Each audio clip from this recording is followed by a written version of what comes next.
this gavel right here. Really, you're ready to bang it? There you go. Recording in progress.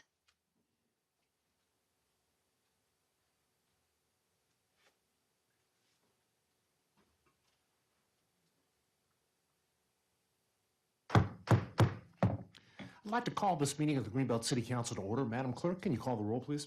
Good evening. Ms. Niesel, Here. Ms. McKinney, Here. Ms. Pompey, Here. Ms. Pope, Here. Mr. Roberts, Here. Ms. Weaver, Here. Mayor Jordan. I'm here. Please join us in a moment of silent reflection as we think about several Greenbelt residents and others that have passed away since the last council meeting. Specifically, Harry Findley and Keith Chernikoff. Also, Shirley Von Newfield, mother of Matt Neufeld, excuse me. So please join us in a moment of silent reflection.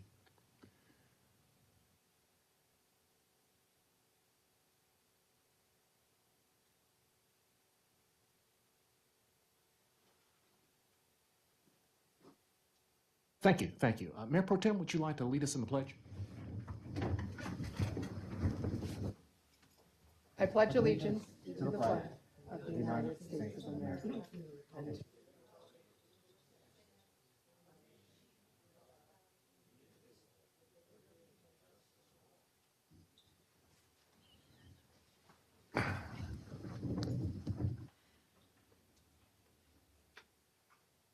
Hey, and I'll go ahead and also we're going to recite the Greenbelt Community Pledge. The strength of Greenbelt is diverse people living together in a spirit of cooperation. We celebrate all people. By sharing together, we're all enriched. We strive to be respectful, welcoming community that is open, accessible, safe, and fair. This is the Greenbelt Community Pledge. So we've got a rather extensive council meeting tonight. There's a lot of ground to cover. So at this time, I'm going to ask if there are any modifications to the consent agenda. Hearing none, could I please have a motion to adopt the consent agenda? So moved. Is there a second? Second. Okay. All in favor? We skipped the. Oh, I'm sorry. What was I thinking? So, our meetings and work sessions are open to the public, except for executive sessions as authorized by state laws, so that our residents and others can comment and observe our deliberations. We do accept public comment. So if you, and we'll pause periodically during the agenda to actually accept public comment.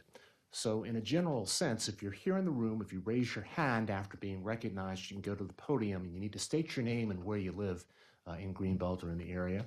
If you are on Zoom, you can raise your virtual hand, and after being recognized, we'll promote you so that you can speak. Once again, you'll need to provide your name and where you live, more or less. We need that information for the minutes. And if you are watching on cable TV or on Facebook or what else is it? Instagram, so many different ways to watch. You can actually submit a question. There's an email address, questions@greenbeltmd.gov. So we ask you to speak on one topic, a topic that's currently being considered, and also to, we're all neighbors here, so we ask you to please be thoughtful in the comments that you may make. So at this point in the agenda, though, we actually have petitions and requests. During the meeting, there's a 3-minute time limit on comments. But for petitions and requests, this is a section of the agenda where people can speak on a topic. We actually allow 5 minutes. So at this time, are there any petitions or requests? Yes, please. Also, we've got the agenda. If it's a topic that we're going to speak in the agenda about later, if you could hold your comment until then. But please go ahead. Alexander Barnes, 4 Crescent Road. So when I think about who to vote for in the city council, I look at the candidates into three groups. There are those who I definitely want to be on council. There are those who I definitely don't want to be on council. And then there are most of the candidates who are somewhere in between, where I'm okay if they're on council. So currently, as we vote, I only have a way of distinguishing between the candidates who I definitely want and the candidates who I definitely don't want. And then there's the middle group where I don't have, like, I could, if I vote for them, then I'm saying that they're in the same group as those that I definitely want. And then if I don't vote for them, then I'm putting them in the same group of who I definitely don't want. So my request to council is to make it easier for me to vote for you by giving me more options on how my vote reflects who I want and don't want and those in between on council. Okay. Well, thank you. Is there an election coming up? Yes, November 4th. November 4th? Yes. Okay. Hey, and so with petitions and requests, we listen, we do not, it's not really a back and forth, but it's an opportunity for people to speak. The city clerk has a log. She logs every single comment that is made during petitions and requests. And the city staff, by way of the city manager to delegating to staff members, responds when it's possible. Sometimes there's not an easy response, but generally speaking, staff tries their best to get back. But there's a record, and it's definitely, we hear you, and we write it down. Other petitions or requests? I think I see one in the back of the room there.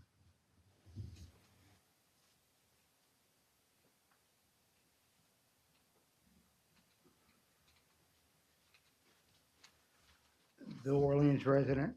Of course, some petitions and or requests are of a nature that a response could be coming from council or city management in real time and don't require a length of time to study for what the answer should be. But that's an option for council and city manager to consider exercising. I'm speaking tonight continuing the raft of unsatisfied responses to a number of previously made petitions and requests. Most specifically, the one most recently, the meeting of council in closed session in October of 23, when council voted to authorize a bonus payment to the then interim city manager. I remain unpersuaded by the responses I've had thus far. I'm asking a simple question. Under what statute, federal, state, or local, what enabling legislation allows the city council to appropriate taxpayers' money in closed session? I still await the answer. Thank you. Thank you. Mr. Mayor, I see that you're looking at me as expecting a response. I've discussed this with our city solicitor. I reviewed legal opinions from the board that reviews Open Meeting Act complaints, and a council's action on a bonus payment for the one employee that council has falls under the exemptions allowed for closed session when considering the compensation of an employee. That's very clear. Thank you very much. Well, if there are no additional petitions or requests, I think we're going to move on to the next item on the agenda. Next item on the agenda. Oh, the consent agenda. Oh my We have God. a first and a second. Okay, we got a first and a second, but we didn't vote on it, or did we vote? No, we didn't, because I Okay, noticed that so we would hadn't done would it be petitions out yet. of order if we already got a first and a second to just vote on it? We can just do it again. Okay, why don't we do it again? So moved. Second. Okay, all in favor, please say aye. Aye. Opposed? The motion does carry. Thank you so much. And next is the agenda itself. And if there are no modifications, there's a couple of emails back and forth, but there's some additional information that I was not privy to, so just going to leave it as it is. So, is there a motion to adopt the agenda as presented? So moved. Second. Okay. Not here that you wanted to move item 15 up? Well, I think I'll just special order it instead of changing the agenda. Okay, good. Okay, I apologize then. Okay, I Okay. just wanted to make sure. Okay, if there's no further discussion, all in favor, please say aye. Aye. Opposed? That motion carries. Thank you so much. So the first item, we have a presentation from the Office of Human Rights, and this is the Prince George's County Office of Human Rights. Ms. Brown, are you here? I'm sorry, Ms. Davis, yeah. So this, about 2 weeks ago, Kyla Hennington, who's the Director of Government Affairs and Outreach for that office, requested an opportunity to speak. And it was actually confirmed on Thursday or Friday, and there's an oversight in getting it into the packet. So, welcome. We are so glad that you're here tonight.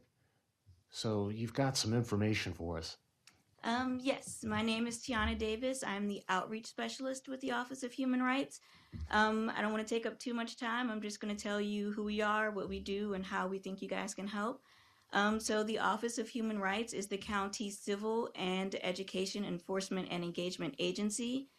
We have 4 main divisions, which is investigations. That division investigates alleged acts of discrimination, and that's in employment, in housing, and in public accommodations.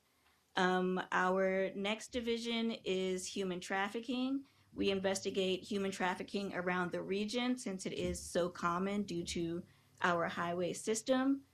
Our third division is the Language Access Compliance Program. That division ensures that all county residents have access to county government resources in the language of their choice. And then the fourth division is the division that I work in with Kyla. We are the Education and Outreach Division. We do things like this. We try to outreach with elected officials, libraries. We recognize that we cannot reach everyone in the county, but we can try to reach the people who do reach people in the county. And so that is our goal with being here today. I brought some handouts, basically long form versions of what I just said, things about Ban the Box, which ensures that people who are applying for jobs, they are not allowed to be questioned about their criminal history until I think the second interview in the job application process. Some things about housing discrimination, some things about general discrimination, what you can call us about, some human trafficking things, and then we do have everything in English and Spanish for you guys. Yeah, that's very helpful. You're doing some very, very important things in Prince George's County, and it's good to know that you are looking out for us all. Of course, Ms. Hannington's a longtime resident of Greenbelt, very active in a number of things here in the city. So last year you came and you spoke with us and made a presentation, and I think we invited you to come and actually present at our Four Cities meeting because you've got a lot of ground to cover, and perhaps if you briefed us all at the same time, that would be New Carrollton, College Park, and Berwyn Heights. That might save you a little bit of time. I know we're working on the agenda. The next meeting is in Greenbelt, I believe, on the 25th? 24th. 24th. Yeah. So we'll see if we can do that. Questions from council? Okay. Well, Ms. Davis, thank you so much. Thanks for all you do. We really appreciate it. Whose bag is that? I think it's for, are they the handouts maybe, or to Ms. Anderson or Mr. Silver? And so what's the website if someone wants to find out the information that you just shared? What website would they go to? If you could go back to the microphone.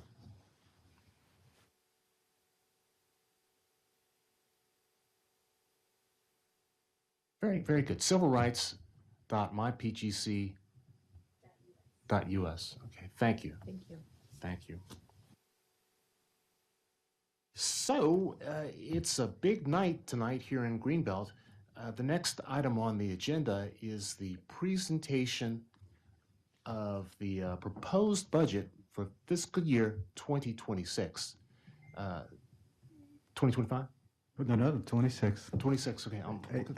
So, you know, we appreciate how much work goes into this document. And so this is the first time council and the public has been able to see the fruits of all the labor, all the work that's taken place, starting back in October, November of last year.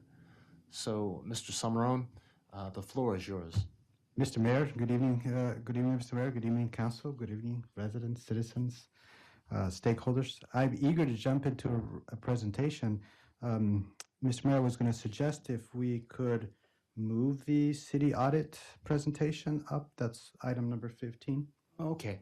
Well, that's okay by me. I was thinking I was going to do that next. Oh, okay. I'm happy to and jump it right into my presentation. Do I still get my 30 minutes? 20 minutes. Is that council's will? Do you want to hear the audit presentation or dive right into the budget? Well, maybe if we have a guest speak on the audit, maybe we should do the audit first and then do the presentation of the budget. That's just my suggestion. Okay. Well, I'm open to that. Would you, let's see, would you like to make a motion to special order item number 15? I'd like to make the motion to special order item number 15. Okay. Is there a second? Second. Okay. All in favor, please say aye. Aye. Opposed? Okay, the measure does carry. Sorry. Thank you so much. Well, let's just dive right into the budget. And Bertha Gaiman, our city treasurer, is here to present along with our auditors, which are with the firm of Titus and, oh man. Mitchell Titus. I was close. So, Ms. Gaiman, City Manager Summerone, do you want to kind of cue things up and then you can kind of talk, and there's a PowerPoint presentation. Yes, thank you. Thank you, Mr. Mayor. Do you want to come up to the podium? Mhm.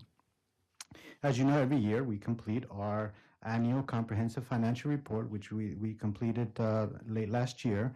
We also do an audit report, which is included in the annual comprehensive financial report. In addition to that regular audit, we also do a single one audit, which is for all organizations that spend over $750,000 of federal funds, which the city does.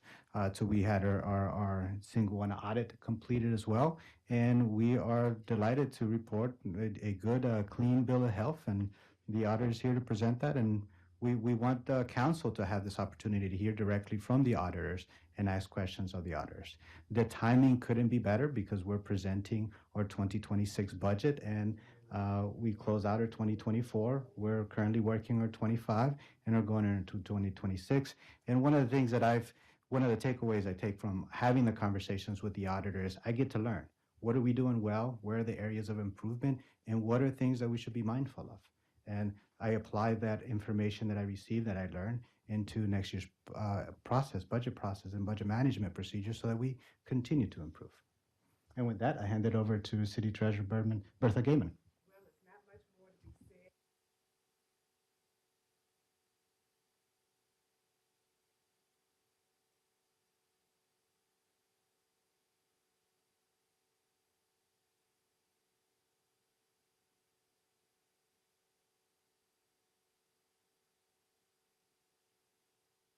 Hey, Mr. Kenny, thank you so much. Welcome. It's great to have you here in Greenbelt. You know, there's nothing quite as engaging as an audit report. So, well, actually, you know, this is a really important thing. And, you know, with auditors, there's a best practice. Every 3 years, I think, every 3 to 5 years, generally speaking, the best practice is to actually change auditors to make sure that we're getting a fresh pair of eyes sort of looking at what we're doing. So is this the second or third year? Second year. Excellent, excellent. Good evening. Okay, yes, this is our second year.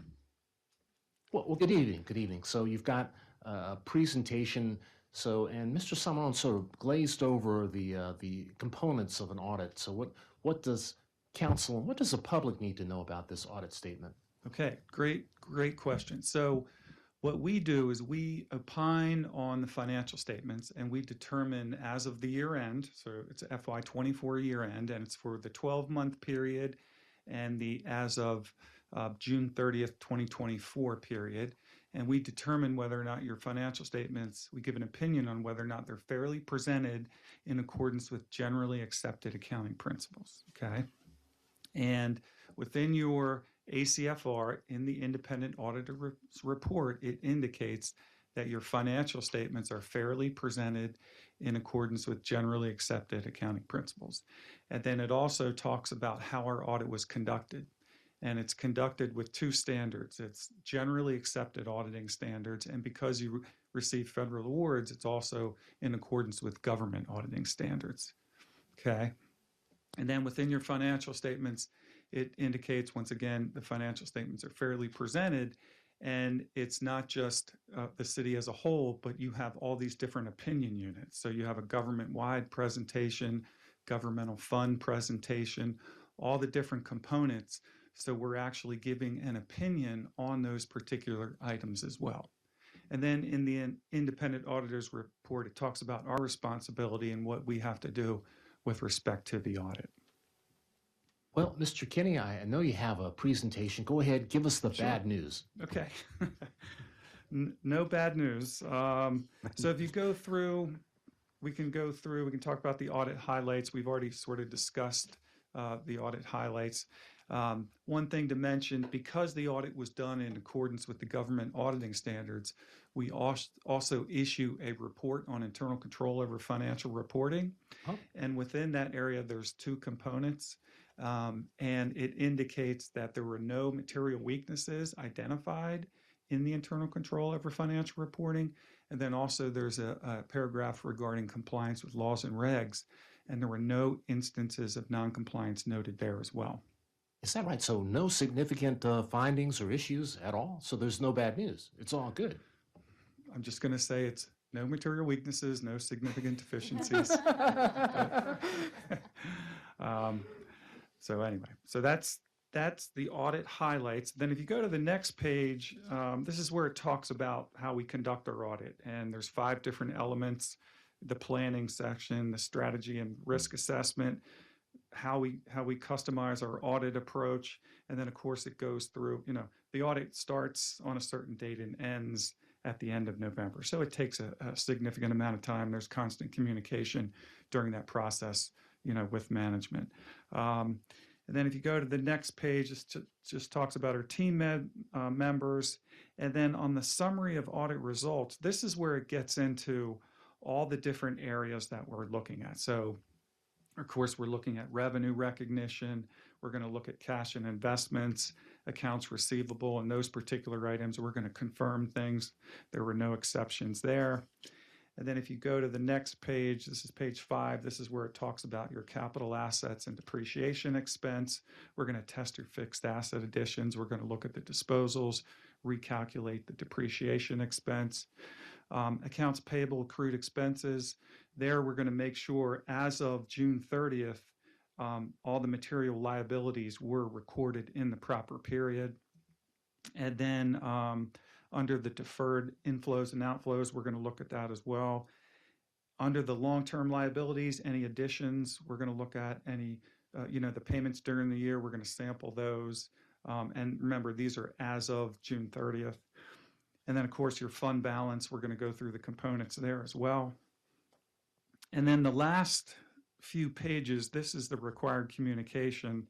And this is where it talks about, the fact how our audit was conducted. We've complied with all the ethic requirements relating to independence. The significant risks were identified. The significant accounting policies, there were no significant changes in your accounting policies at all. If you go to the next page, we're on page 12. Estimates, of course, you have the estimates with your pension. And then your financial statement disclosure, once again, anything related to pension, relating to the discount rate, if it goes up or down, this is where it has a significant change in that particular number. There were no significant unusual transactions, and we did not identify or obtain information that indicated any actual or suspected instances of fraud. And then page 13, this is where it closes out and it talks about the fact that there were no significant difficulties in dealing with management. The only entries that we made were adjusting entries to go from governmental to government-wide. And as it indicated on the one page where it talked about the non-attest service, we assist with preparing the financial statements. So those conversion entries were made and of course approved by management. And there were no past adjustments either. Okay, and then there were no disagreements with management. We received a rep letter from management. There were no consultations with other accountants regarding any issues. And there were no non-compliance with laws, regs, or violations of any contracts, as I mentioned before. And there was no doubt about whether the entity can continue as a going concern. And that concludes my presentation. Hey, thank you so much. So, all good, which isn't surprising. I mean, we have been very, very diligent in the way that we keep our books and financial matters. So, kudos to Ms. Gaiman and to staff and to the team in supplying the information. I have a couple of questions really quickly. You mentioned income and expenses being recorded in the proper time frame, and that's a challenge sometimes for government entities when you're dealing with grants, federal grants and whatnot, the money, or state grants or other types of grants. The money comes in one period and it gets spent later. So it seems that somehow we managed to not have that issue. A lot of other government organizations do have problems with that. Yeah, that's astute observation. That is correct. Revenue recognition is always, fairly complex, and it's based on certain grant agreements, and depending on the, different revenue source. So of course you have to look at the underlying documents and make sure it's being recorded in the proper period. It's really good. And finally, we're such a turbulent time, so many things going on in the world. So I think, what is it, GASB, they're the ones that sort of set the standards. Are you looking to the next year? Are you seeing or hearing about any changes that we may be facing? Yeah, so there's two GASBs that are out there, 101 and 102. They're out there right now. 101 is for next year. It's compensated absences. And then 102 is regarding risk disclosure. So sort of to your point, in 102, what they talk about is if there's any concentration of revenues and that particular concentration, it's more likely or not that could go away. That's something that you might want to consider disclosing in your financial statements. So they're being forward-looking and looking ahead as to what could impact, the government in terms of potential loss of revenue. So that particular GASB is coming out. And then on the compensated absences, that's just how you're going to record that liability as of the certain date. If there are compensated absences that are more likely or not, you're going to make a cash settlement at some point, pay people out for X amount of time. And if it's more likely than not that you're going to pay that amount, then you would want to accrue that as of your fiscal year end. Mr. Samarone, did you have any comments or thoughts? No disagreements with the auditor. We're happy with the findings. Council, questions? So much. No, thank you so much. Thank you for your work. Thank you. And Ms. Gaiman, thank you for all that you do. It's a lot of work, especially in the first year working with a new auditor. This is the second year, so yeah, thank you. All right. Okay, so at this time, we'll move to the next item, and I think I'd like to special order item number 16. Or no, wait, it's the presentation on the budget, which is coming up. Yeah, so 70. that doesn't need special doesn't ordering. need That's just special going ordering. So back, please- going back to where we were before. Okay, so Mr. Samarone, the floor is yours. All right, thank you, Mr. Mayor. Thank you, Council. We have a presentation All right, in our 2026 budget, the agenda, I plan to review the foundational pillars that guide our work and their alignment with the city council goals, the key influences on the budget, select highlights from our 2025 accomplishments, the fiscal year 2026 budget highlights, and the budget focus area. So as you know, just before I kick into the foundational pillars, this has been a difficult budget because our revenue projections have been changing. We started off with what was a $3.5 million budget that escalated to $4.5 million deficit. Most recently, with the news of federal policy impacts such as job reductions and contract reductions, we've been trying to estimate the impact that it will have on our local and regional economy. And this speaks to what Dan Kinney was saying about acknowledging risk and identifying that revenue risk exposure and being able to estimate it. So we've been trying to do that for the last month as we're hearing news and we're seeing layoffs happening around us. So that last couple of weeks has been difficult to pin down what would be the impact. So there is some unknown as we're going into the fiscal year 2026 budget that we are making our best guess with the information that we have now. And that's as best as we can really do. And leave room for adaptability and flexibility and be agile and responsive to changing conditions. So what you hear from me throughout the presentation is we are being as conservative as we need to be to fund essential services, while also accounting or anticipating potential changes, whether in the positive or negative. We can see revenues pick up and we'll adopt and be able to add some services back into our budget. Or if we see a slower growth in revenues, we have plans, contingency plans to adjust as necessary. So as we review the budget, not just today, but in the coming weeks through the work sessions, keep that in mind. In the budget, we're also doing something that we didn't do last year, which is disclose where the cuts are coming from, what expenditure pressures we're having. So we're disclosing that, particularly for the purposes that if we see an opportunity to fund those things, we will, and we have prioritized what those are. So let's get started. We continue our alignment of the 6 foundational pillars with Council's goals and outcome areas, which serve as our guiding principles steering the trajectory of Greenbelt with purpose. They are exceptional service. One thing we're known for is exceptional service. So we aim to continue to provide top-notch service to our residents, customers, and stakeholders. Diversity, equity, and inclusion.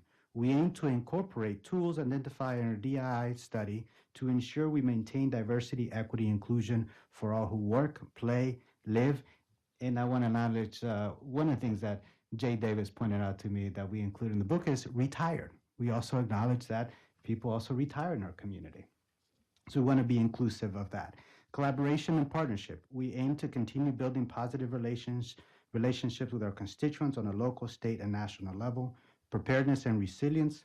We aim to become more proactive and put plans in place to prepare for the worst case scenarios and build a strong sense of community and engagement. Sustainability. We aim to continue recycling, promoting green living, and emphasizing the importance of preserving our surroundings. Smart economic development and innovation. We aim to put in place mechanisms to help City of Greenbelt to continue to grow and be competitive with our counterparts. These pillars are in line with the council outcome areas and goals. They are enhancing our sense of community, ensuring sustainable economic development, improving transportation opportunities, maintaining Greenbelt as an environmentally proactive community, improving and enhancing public safety, promoting quality of life, health, and well-being for all residents, maintaining and investing in infrastructure, supporting equity and inclusion within Greenbelt. The following are the key influences of our 2026 budget proposal. Sustained funding to support the implementation of comp study results that occurred in 2024. The study was implemented in 2024, and these costs are reoccurring in the current year, 2025 and 2026, and those are significantly impacting our budget. We've negotiated and approved a collective bargaining agreement with the police union for 4 years. I think it's great in the time frame that we did the negotiations and approval. We accomplished that work last year. We were done in December, and this budget includes allowances for that contract. We also provide funding to support 2% COLA and 3% merit increase for staff to keep up with compensation study and market conditions. One of the things that were identified in the compensation study is that our organization had significantly fallen behind market conditions, and that study provided recommendations to bring compensation up to market and provided recommendations to stay competitive and keep up with inflation. So continuing those COLA and merit increases are an important aspect of staying competitive and keeping up with inflation. Further, we're providing funding for capital projects and building capital reserve funds. Work within a constrained fiscal condition, slow growth in real estate revenue, and the closing out of ARPA funding. This reflects Council's vision and goals and maintains the current high levels of service delivery, public safety, and recreational amenities for our residents. As you know, when we do our quarterly manager's update, it takes 2 hours to get through our presentation. But tonight I'll do it in three slides. Okay. Completed expenditures and obligation of the $22.89 million of ARPA funding, which consisted of over 150 projects, initiative, and capital equipment purchases. Public Works oversaw the completion of several major projects, including 2 new major playground renovations, both with inclusive features. The indoor pool deck remediation will start soon, and we have secured 100% of that funding for that work. And the Spring Hill Lake Recreation Center improvements on the interior. And most recently, just last week, we had the solar lights installed at the basketball courts.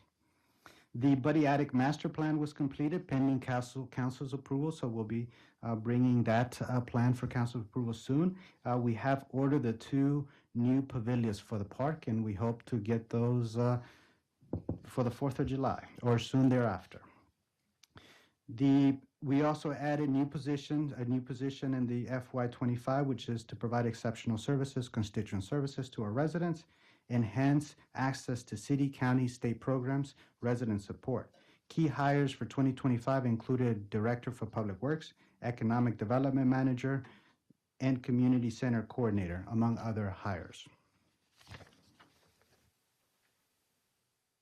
Numerous new recreation projects have been completed with others underway. Just as drafted in this project, we may mention to the inclusive playgrounds at Buddy Attic, the new playground and basketball court at Spring Hill Lake Recreation Center, a new dance studio in the community center, and we've also are working on major renovations at Braden Fields, baseball and football, and Shrum Hills Park. Just last week, we did the light conversion. So now our field here at Braden Field, we have new LED lights. Those were installed last week. City maintained the following designations for 2025: Tree City USA, Playful City, Bee City, Sustainable Maryland Certified, Green Power Partner, Maryland Smart Energy Committee, and has been awarded Certificate of Achievements of Excellence in Financial Reporting and Distinguished Budget Presentation, which you've heard from our auditors today. Human Resources launched a new HRIS platform to add efficiency and greater functionality to payroll and other HR processes. Our PIO staff has expanded the emailing list to nearly 20,000 addresses with an open rate of 56%. That's great an accomplishment. And finally, the last slide, the Finance Department implemented an online bill pay for residents, submitted applications for the GFOA Budget Award and ACFR, which is the Annual Comprehensive Financial Report Awards, and worked diligently to close out ARPA funding. The Police Department have implemented new digital radios to facilitate interagency communication, installed license plate reader systems for better enforcement, and hosted multiple community functions, trainings, and other events.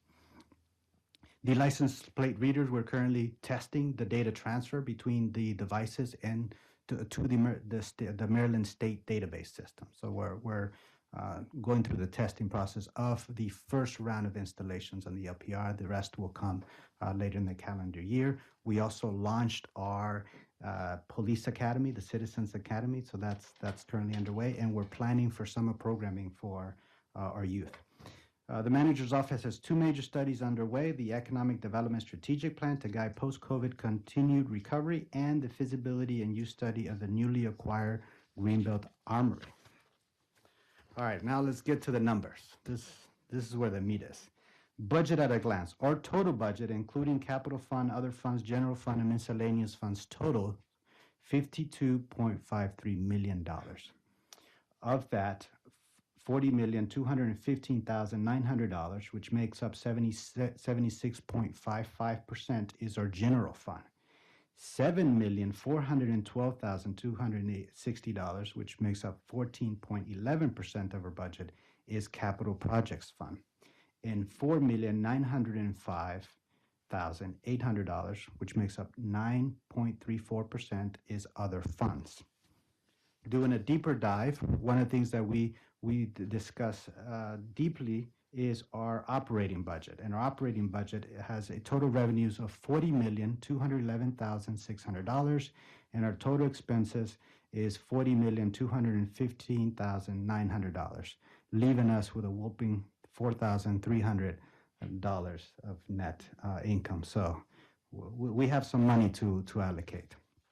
Overall, this demonstrates a 5.76% increase in revenues and 5.69% increase in expenses. One of the things we like about this chart, and the GFOA pointed it out, they've in their review of our report, specifically called out this chart, how well made it is, that it shows all the inflows and outflows, it has the FTEs, it shows where the money is going by department. So quite a comprehensive chart. Any questions so far? Yes, Member Pro Tem. Just a note here, because I think one of the things the audit report talked about was the percent of income that we were getting from real estate taxes for the fiscal year for the audit. Was this looks lower than that was, I think, because I think that was about 65 or 66%, and this is down to more like 62%, which was an area I guess sort of an area of concern that I noticed in the audit. So it looks like that has gone down as our percentage of total income a little bit. Correct, and we've had some fluctuations, and there's adjustment made at the end of the year with regards to how abatements come in. So money that property owners request rebate or abatements for. Yeah, it's not just us. That's all the municipalities in Prince George's County and really the state. There's heavy reliance on real estate revenue. On the previous slide, there was the category of miscellaneous. What typically would that have been in the past? It's now zero. Would that have been the ARPA funds at some point, or was that something else? There are other fund categories, and I'll ask our city treasurer to come up. There's a requirement to disclose that, as you see in the charts, anything that had a previous expense, we keep that category on the charts until for the last 3 years it comes off. So you'll see that as a zero, potentially for zero for the next 2 years until it comes off, because we disclose it in our full budget report. So you see that, but I'll let Ms. Gaiman jump in on the specifics of what's in the miscellaneous funds. Good evening again. Yes, you are absolutely right. So miscellaneous funds are part of the city's budget. It is contained, let me just direct you. There's a tab called miscellaneous in your budget.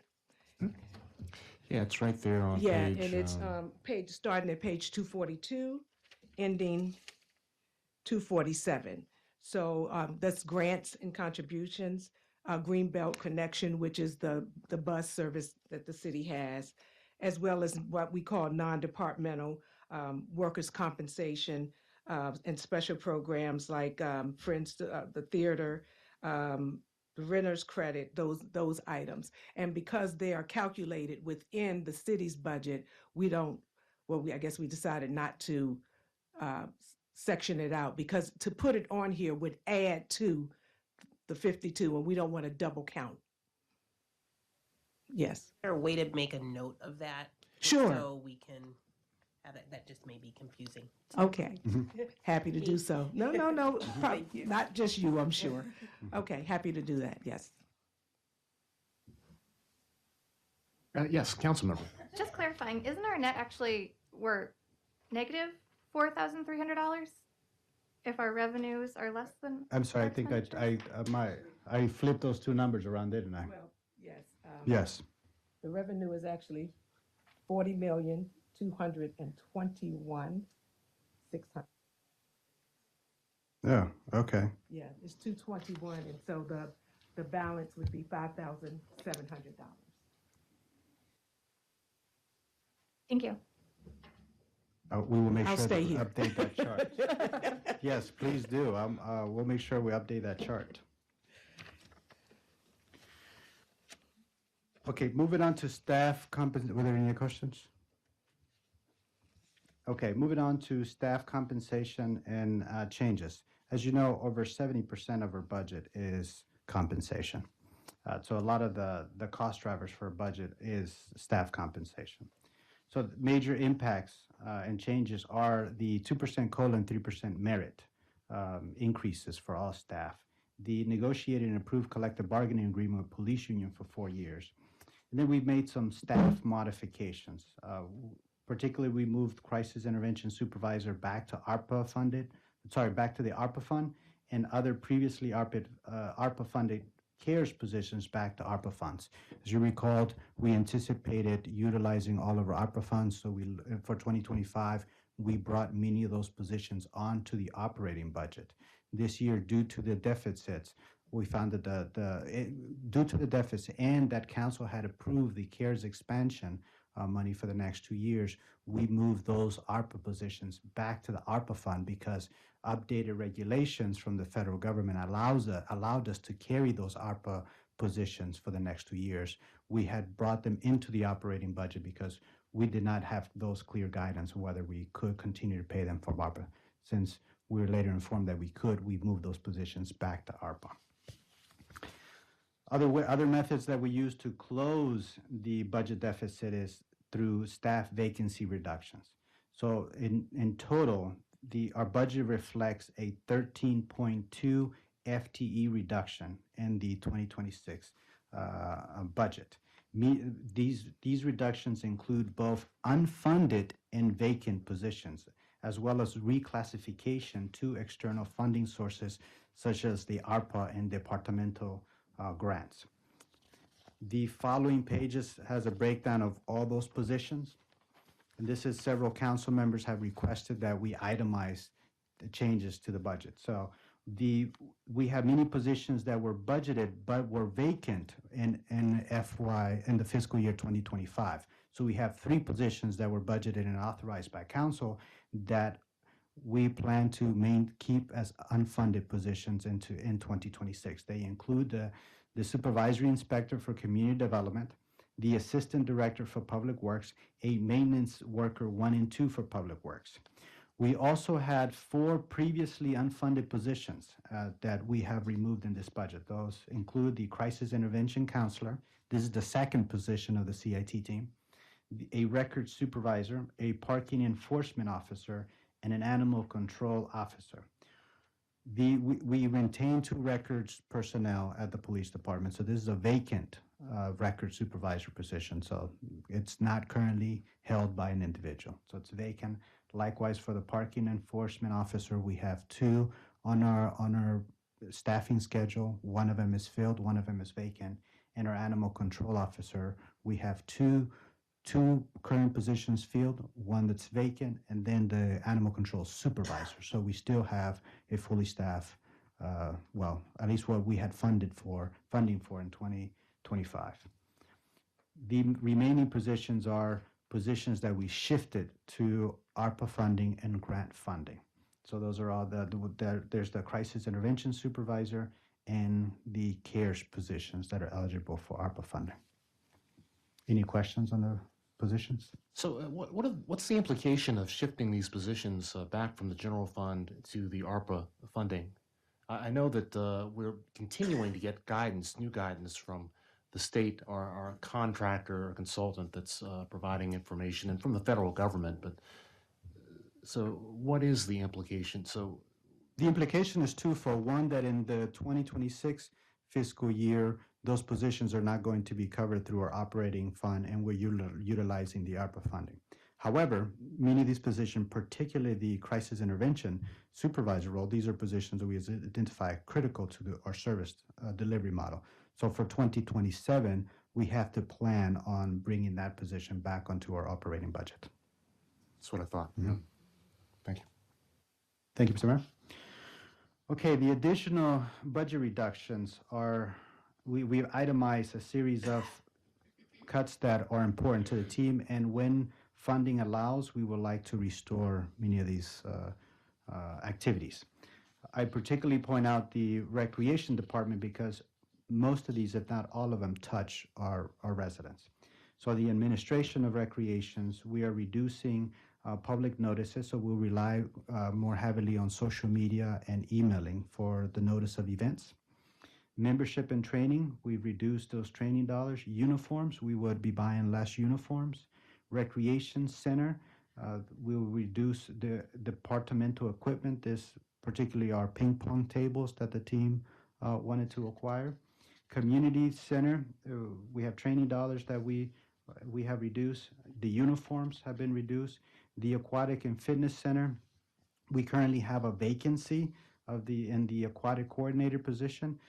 Given the work that we'll be doing in the aquatic center, the team anticipates being able to do the work with this last position, since one of the pools will be closed for a significant period of time. But we plan to restore part of that position in 2026, and we'll plan on having that full position in 2027. So that with that reduction is the salary, benefits. There are merchandise that the team has agreed to forgo in this year. Those include swim equipment, goggles, and whatnot. Additional reductions in museum will reduce membership and training activities, expenses for special programs, particularly lectures, and special event supplies. Other recreational programs include trainings. You can see a trend that there's a lot of membership and training dollars being reduced throughout the department. We hope to be able to restore that as funding allowed. The senior programs, this may seem as a significant cut. However, the activities will remain funded at the 2025 level. So there were requests from various groups and staff to increase the number of senior activities and senior programming. Then that request for 2026 was an additional $3,300. We are proposing to leave the senior program activities at its current funding rate of $15,000. So essentially, no new activities. Will continue to do the same as we plan to do for 2025. Additional cuts in the arts program. We have non-class staff special events. So we're looking at over 8,000 in cuts in those programs. Special programs are fees in contract fees for bands that we play. So we're looking at now free concerts. So in total, the recreation department has $129,500 in cuts. Okay, now we're on to the 2026 replacement funds. We're looking to spend $1,231,500 and equipment replacement that includes a case loader and EV packer, which is our trash truck. The equipment for recreation, treadmills, and step equipment, elliptical, and rowing machines. So we're investing in those capital upgrades for the center. And then there's these vehicles that are aged, and Public Works have requested in accordance with the replacement schedule to be replaced. On capital projects, we can. So with the replacement funds, the vehicles, the police vehicles are a separate category? Correct. Police vehicles, which Ms. Kamen here? Yes, which include 3 vehicle replacements? Three vehicles in the police budget under capital. So those vehicle replacements have traditionally been kept at the public safety budget. So we plan on 3 of those replacements. Yes. For the replacement trucks, Have hybrid vehicles been considered? I don't know if there are any F-250 hybrids, but I believe there is an F-150 hybrid vehicle.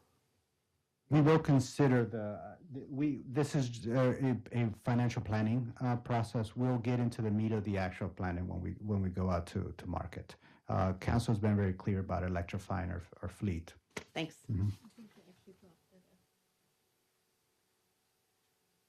But anyways, so I've seen a That's what nice I one in heard. town. you have a few, but I think they're not.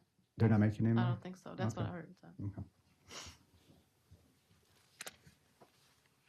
Right, we cover capital projects. We'll continue street resurfacing. Just today, we received word on an announcement from CDBG to do Breezewood. We do about $1 million of road resurfacing. We have around 28 miles of road that we resurface, and we try to do that one a year. We've got continued to do miscellaneous concrete. I hope you all have had an opportunity to see the sidewalks that we repaired and placed around City Center. Really look good. Yes, they do. They do. Functional. Yes, Functional. more important, they're ADA compliant, so every upgrade that we make, we're meeting ADA standards. Other projects planned are the ped bike master plan and traffic calming initiatives, Vision Zero action plan and demonstration project, the Hanover Parkway bike ped trail. I hope that you had an opportunity to walk our new asphalt extension down there, but we have additional projects planned for next year. The cemetery preservation master plan, which is council will be considering tonight the contract for that project, the Red Oak mitigation plan, and the electric vehicle supply equipment charging stations. We have 2 projects in the work. One is under contract using ARPA funding for 10 EV stations at the community center. This project is for the stations at Buddy Attic. We're planning an additional 8 to 10. We're currently in the planning process for that project. We're getting close to the end. Building capital reserves, we have another list of projects. The difference between capital projects and building capital reserves are, one, the capital projects are in the exterior and the building capital reserves are interiors of buildings. So interiors of buildings, we're planning $1,982,500 worth of projects.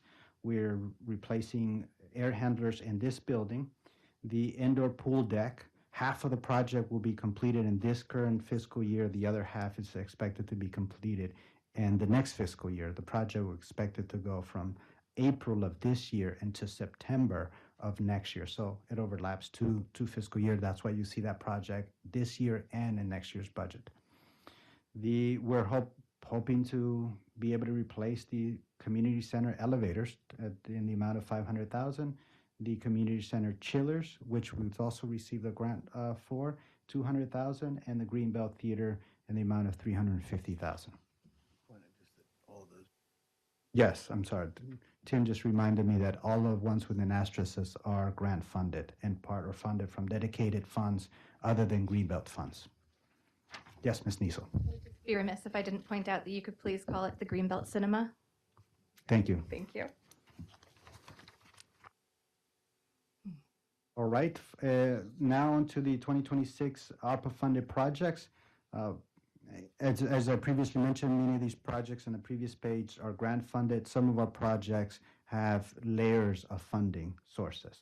For example, the pool deck remediation, that is being funded by the program Open Space funding. We're being strategic with the use of ARPA funds.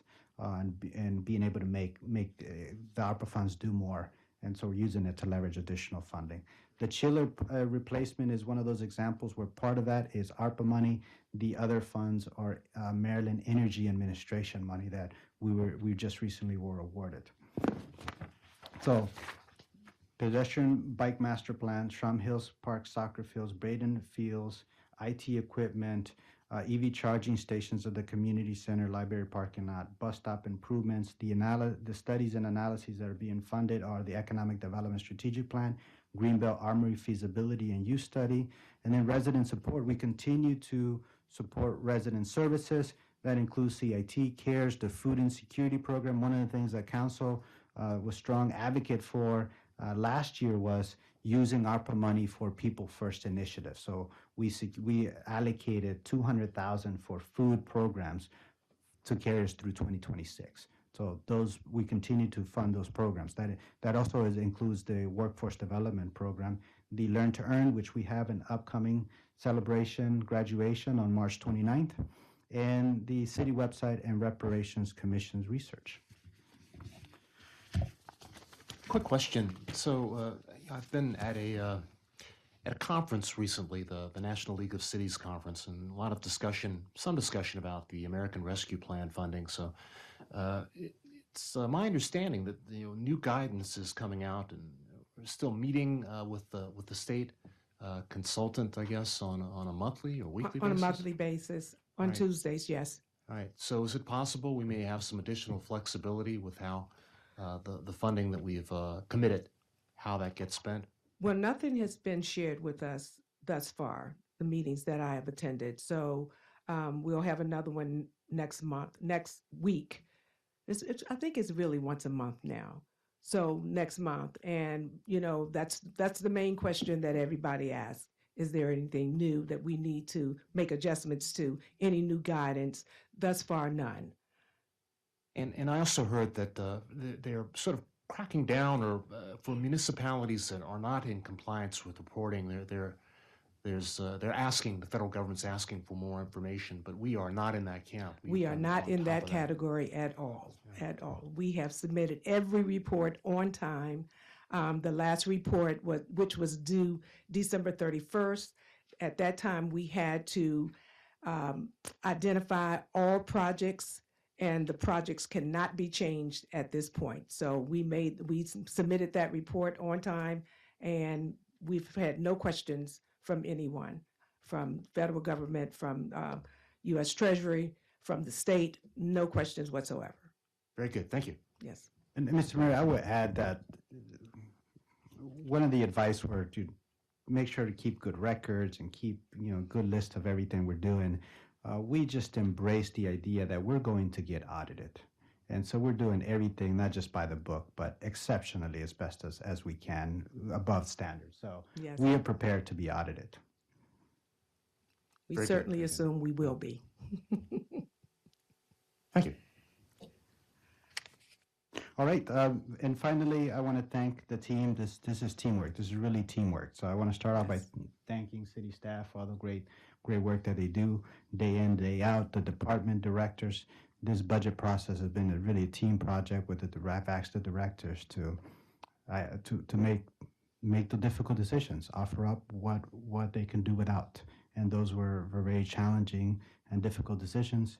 I want to thank our city treasurer, Bertha Gaiman, for many reasons, delivering an exceptional budget, but also sticking with us. As you know, she wanted to retire late last year, and I'm dragging her along through this budget process. Got the ankle bracelet. and she's so cheerful to get through another budget process. So thank you, Ms. Gaiman. Quite well. I want to thank our PIO team, Chandra, Andrews, and James, the graphics, the text. These guys are brilliant at what they do. They are able to transmit words and things that barely make sense to some of us to something that makes sense to everybody. So great work. I want to thank Tim, George, Assistant City Manager, City Council, and most importantly, our residents. We are here for you. They pay the bills, and we try to deliver the best service that we can. We welcome all the feedback, and I feel so blessed that we have so many people provide feedback and want to get into the weeds with us and work with us. So thank you. Well, thank you. Yeah. Ms. Gaiman? Yes, I just wanted to address Councilman McKinney's question about the miscellaneous fund. So when you start to look at the budget, if you look at page 88 and 89, there is an accounting of the miscellaneous fund, and it will tie back to the total general fund number. So I just wanted to point that out. You're welcome. Okay, so quickly, I want to compliment you, Mr. Summerone, and staff for all the work that goes into preparing a budget. It is going to be a very, very difficult year. You've outlined some reductions or just freezing positions that are vacant. You've talked a little bit about identifying some of the risk exposure that we may have with federal grants and other funding sources, real estate revenue. So I appreciate the conservative approach. This is an approach that we've had in place here in the city of Greenbelt for a while. And council is charged with proving, making this our own budget. So we've got some difficult choices to face, and we may have to recommend some additional cuts. It's possible. So appreciate the adaptability, just being agile as the conditions change. It seems like from day to day things are changing, the guidance, the things we're hearing from the federal government and our state partners, the county budget just came out last week. So there's just so many questions up in the air, and we really have to be agile and flexible. This budget, it's all about the people, as always. That's what really makes up the bulk of the budget. So staying competitive, looking at the comp study and moving ahead with fulfilling those aspirations. It's a difficult task. So over the next few weeks, 8 weeks, I think it is, we're going to have to go through each section of the budget, have 2 public hearings, maybe a town hall. And, I just am looking forward to trying to work through this and working together as a team with our residents to make a budget that lives up to our values and standards, at the same time as looking forward to our future vision, but being aware of the context that we're working in. Mm-hmm. Council, any thoughts? Ms. Gaiman. We Yes, have a lot of time to discuss this beyond tonight, so I think I'll say, if I might just make one more comment, I would love to draw your attention to pages 81 through 83, and we sort of outline some of those possible impacts based on the economic condition. And so I would hope that you would just spend some time reading that part. Thank you. Thank you so much. That's a presentation. Shall we move on? Okay. What I'd like to do next is I'd like to special order item number 16, the WMATA Better Bus Plan, to the next place on the agenda. But wait a second. So generally speaking, there's administrative reports before that. Yeah, we're just flowing right by them tonight. Yeah, well, we got a lot to do. But let's go ahead and administrative reports. You've kind of outlined a number of things right now, but why don't you go ahead, Mr. Summerall? Thank you, Mr. Mayor. I'll be brief on this one. Highlights are we had a fire at Franklin Park. We were on site and addressing residents' concern. I received a report from management that all the displaced residents have been placed in the apartments within the complex. So delighted to hear that everyone has a home, at least a temporary home, until they're permanently settled within the facilities.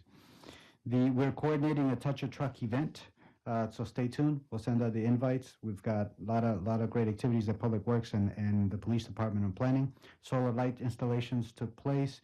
We are coordinating. We have confirmed a naturalization ceremony for June 8th. So we're working on that plan. It's Greenbelt Day weekend? Yes, June 8th. So Assistant City Manager Tim George is leading that effort, and it's being coordinated to be for during Greenbelt Day festivities. Excellent. We have the Community Police Academy underway. We have 3 new police officers starting this week. That's to backfill vacant positions. We completed the federal single audit. We submitted that report.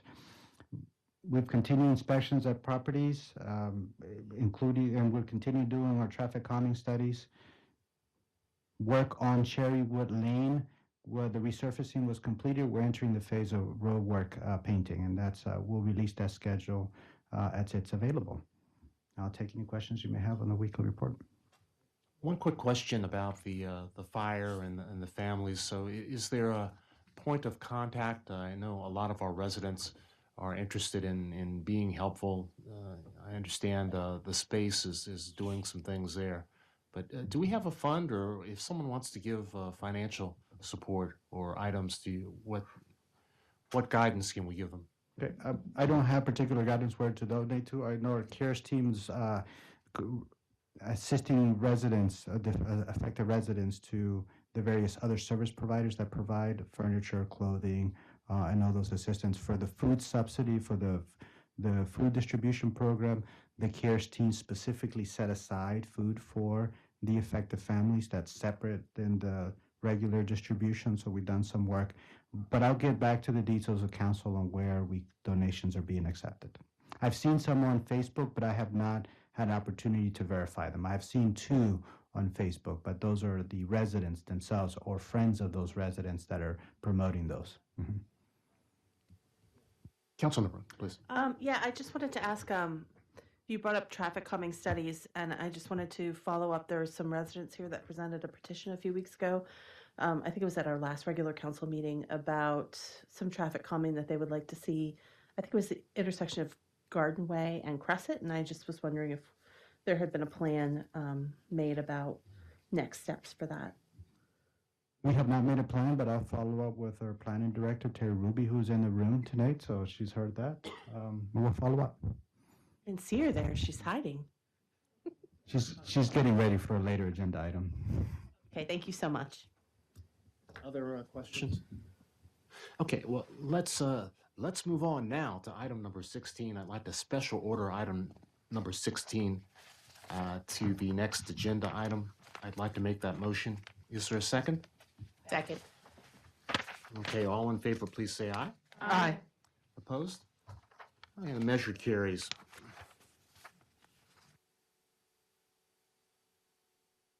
So item number 16 is the WMATA 2025 Better Bus Network in regard to the Route P20, P21 proposed new stops on Crescent Road.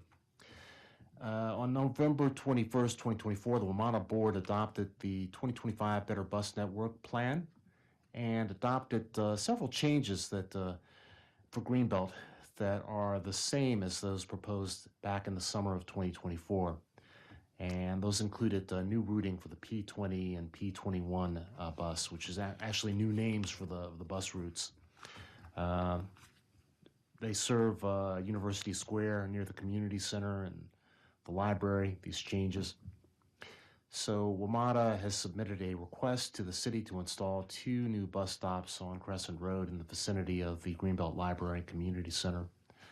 So we've got a number of representatives here to talk and for us to hear them out. Our advisory planning board looked over the plan and made some recommendations.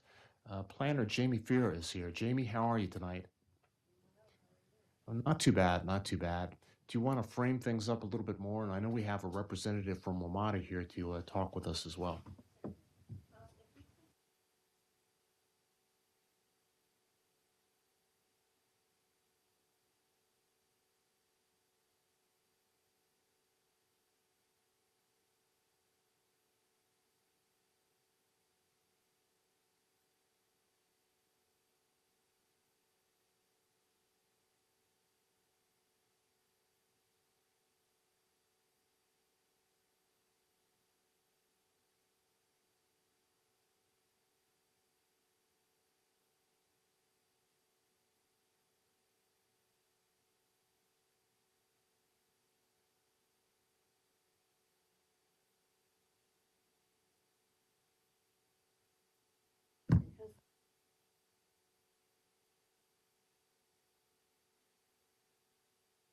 Am I out again?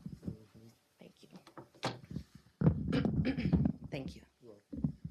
That is different. So we are still waiting on that news. But the city's comments to WMATA also expressed general support for the addition of Sunday service through Franklin Park, longer operating hours on 3 routes, and noted the proposed new routing of the P20 and P21 through University Square, as well as near the Greenbelt Community Center and the Greenbelt Branch Library as a possible net positive. Subsequent to the city's consideration of the proposed changes, and so the city submitted a comment letter to WMATA as a part of their public comment process. The GHI board and several residents submitted comments, which you all have attached, in opposition to the change of routing of the P20 and P21 on Crescent and Westway, citing concerns for safety, accessibility, noise, and the loss of on-street parking.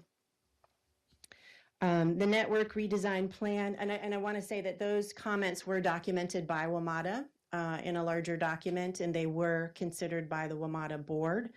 The network redesign plan was approved by WMATA or Metro's Board of Directors on November 21st, 2024. Metro is no longer gathering public feedback on the plan. So at that point, the routing changes for WMATA specific bus routes was adopted, including for the P20 and P21. Metro is, however, still working through specific parts of the plan, such as getting ADA compliant bus stops built at locations identified on new road segments. And so at this point, WMATA is waiting to hear whether the city of Greenbelt will create a bus stop on Crescent Road across from the library and community center by June 29th, 2025, when the new network is supposed to be engaged. And there's already a location across the street on Crescent Road at the library that meets ADA requirements. In short, if the city denies the request for new stops on Crescent Road, it is anticipated that the current routing and stops on Southway and Ridge will remain. This graphic shows the current routing in red, which is up to 2 additional turns in both of the bus routes.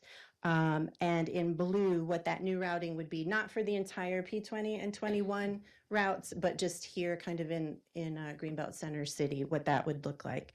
The 2 red dots are the 2 proposed new stops on Crescent. Excuse me, on the next slide, the 2 green stars are the 2 proposed new stops on Crescent. The red X's are stops that are proposed to be removed with that rerouting. If you recall from the previous slide, you had sort of that backwards L-shaped routing. Because that routing would be removed, those stops would potentially be removed. However, I would need to double check on the Southway stops, considering we still have not heard from County DPW&T about the bus routes, Prince George's County, the bus routes, which I do believe stop at the stops on Southway. And we will be following up with them, but that is a separate discussion. And so this shows the location of the proposed new stops on Crescent. And if approved, the city would be responsible for the installation, including all associated costs of the proposed stops, in advance again of the June 29th, 2025 start date for the 2025 Better Bus Network. In order to provide the WMATA required roadway space for a bus stop, 3 on-street parking spaces in total would need to be removed. 1 there on the north side and 2 on the south side that are marked in red X's. And we have lines there showing the amount of space we need for the bus to be able to pull in and be able to access the curb, and if they need to drop the ramp to be able to do so. One of the 2 spaces slated for removal is currently a designated accessible parking space, so we would work to identify or verify, excuse me, if that space is still needed and in use, and if so, we would move that accessible parking space just to the east of the crossing there on the south side, and so it would still be accessible to the pedestrian ramp. At this time, the city estimates that this will cost approximately $4,000 to install, and we anticipate that the majority could be funded through ARPA funding that has already been approved for the bus stop related projects. And so staff's analysis, I think I've gone over some of this, but we again are looking, seeking council approval to add 2 accessible and ADA compliant bus stops on Crescent. The current stops near 12 Court Ridge Road, where the route would not go anymore, are not currently ADA compliant. This does shift bus routing closer to key destinations like the community center, the library, the museum. The current stops also near 12 Court Ridge Road have low ridership compared to others on the routes.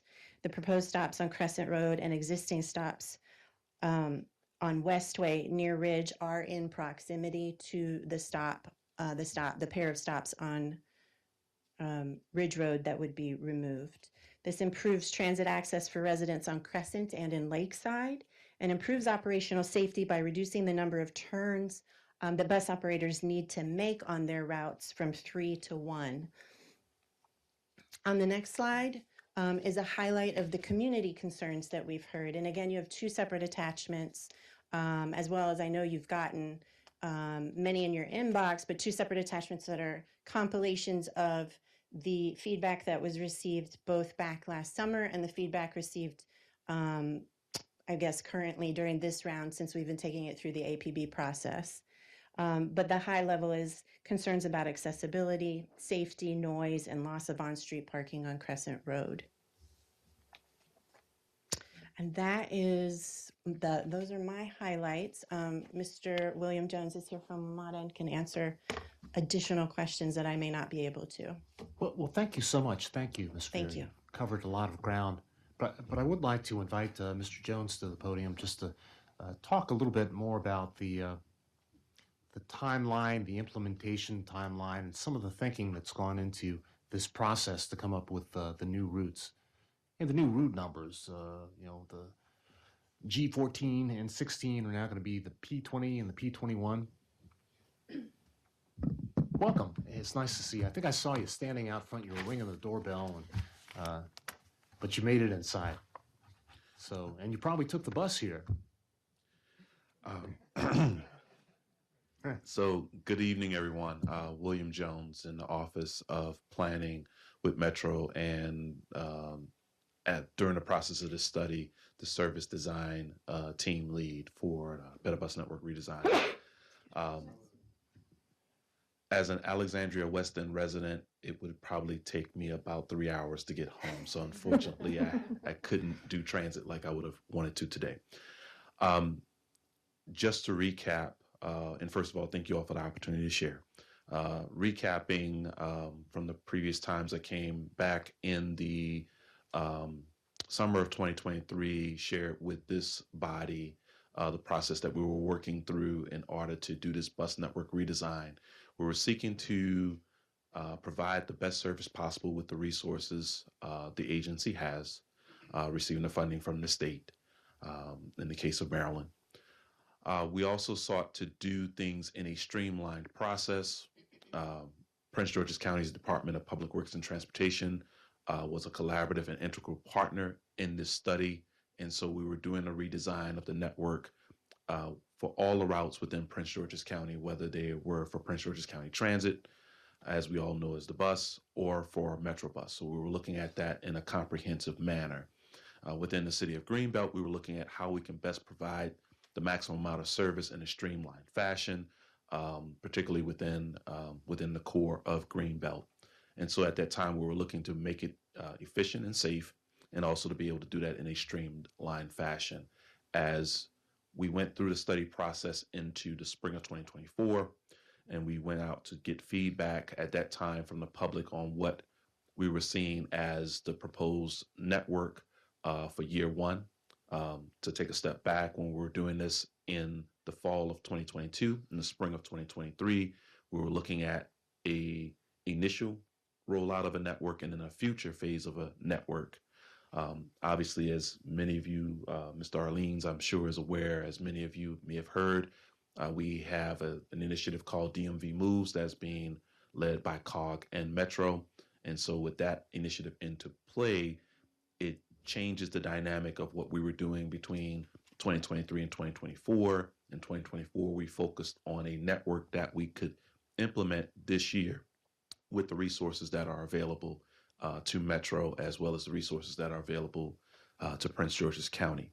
So in that spirit, we came back with recommendations to share with this body for feedback at the same time as we were getting public feedback through the agency's public hearing process.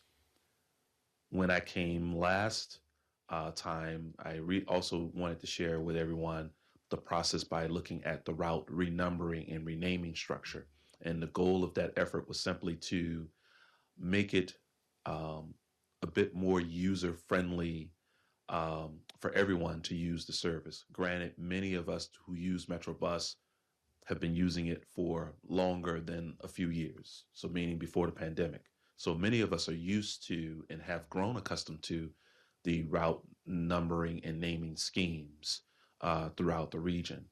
But this hope was also to be future facing, so that as new members of the community come in from other parts of the country, that it was something that would be user friendly. So the routes in Prince George's County all start with the first route number digit being a letter, the letter P, and then The second digit represents a number that represents communities, and the way that the county was broken up, it went from the far north to the far south in terms of numbers. So the Route 1 corridor being 1, and the Greenbelt area, New Carrollton being 2. Thus, the P20, P21, and P22 representing routes, the G12, G14, and the bus route 16, which are currently those services. So that kind of brings everyone back up to speed in terms of the route renumbering. In terms of timeline, and I'll be brief, we are preparing to go into the month of April to start putting the materials on Metro's website.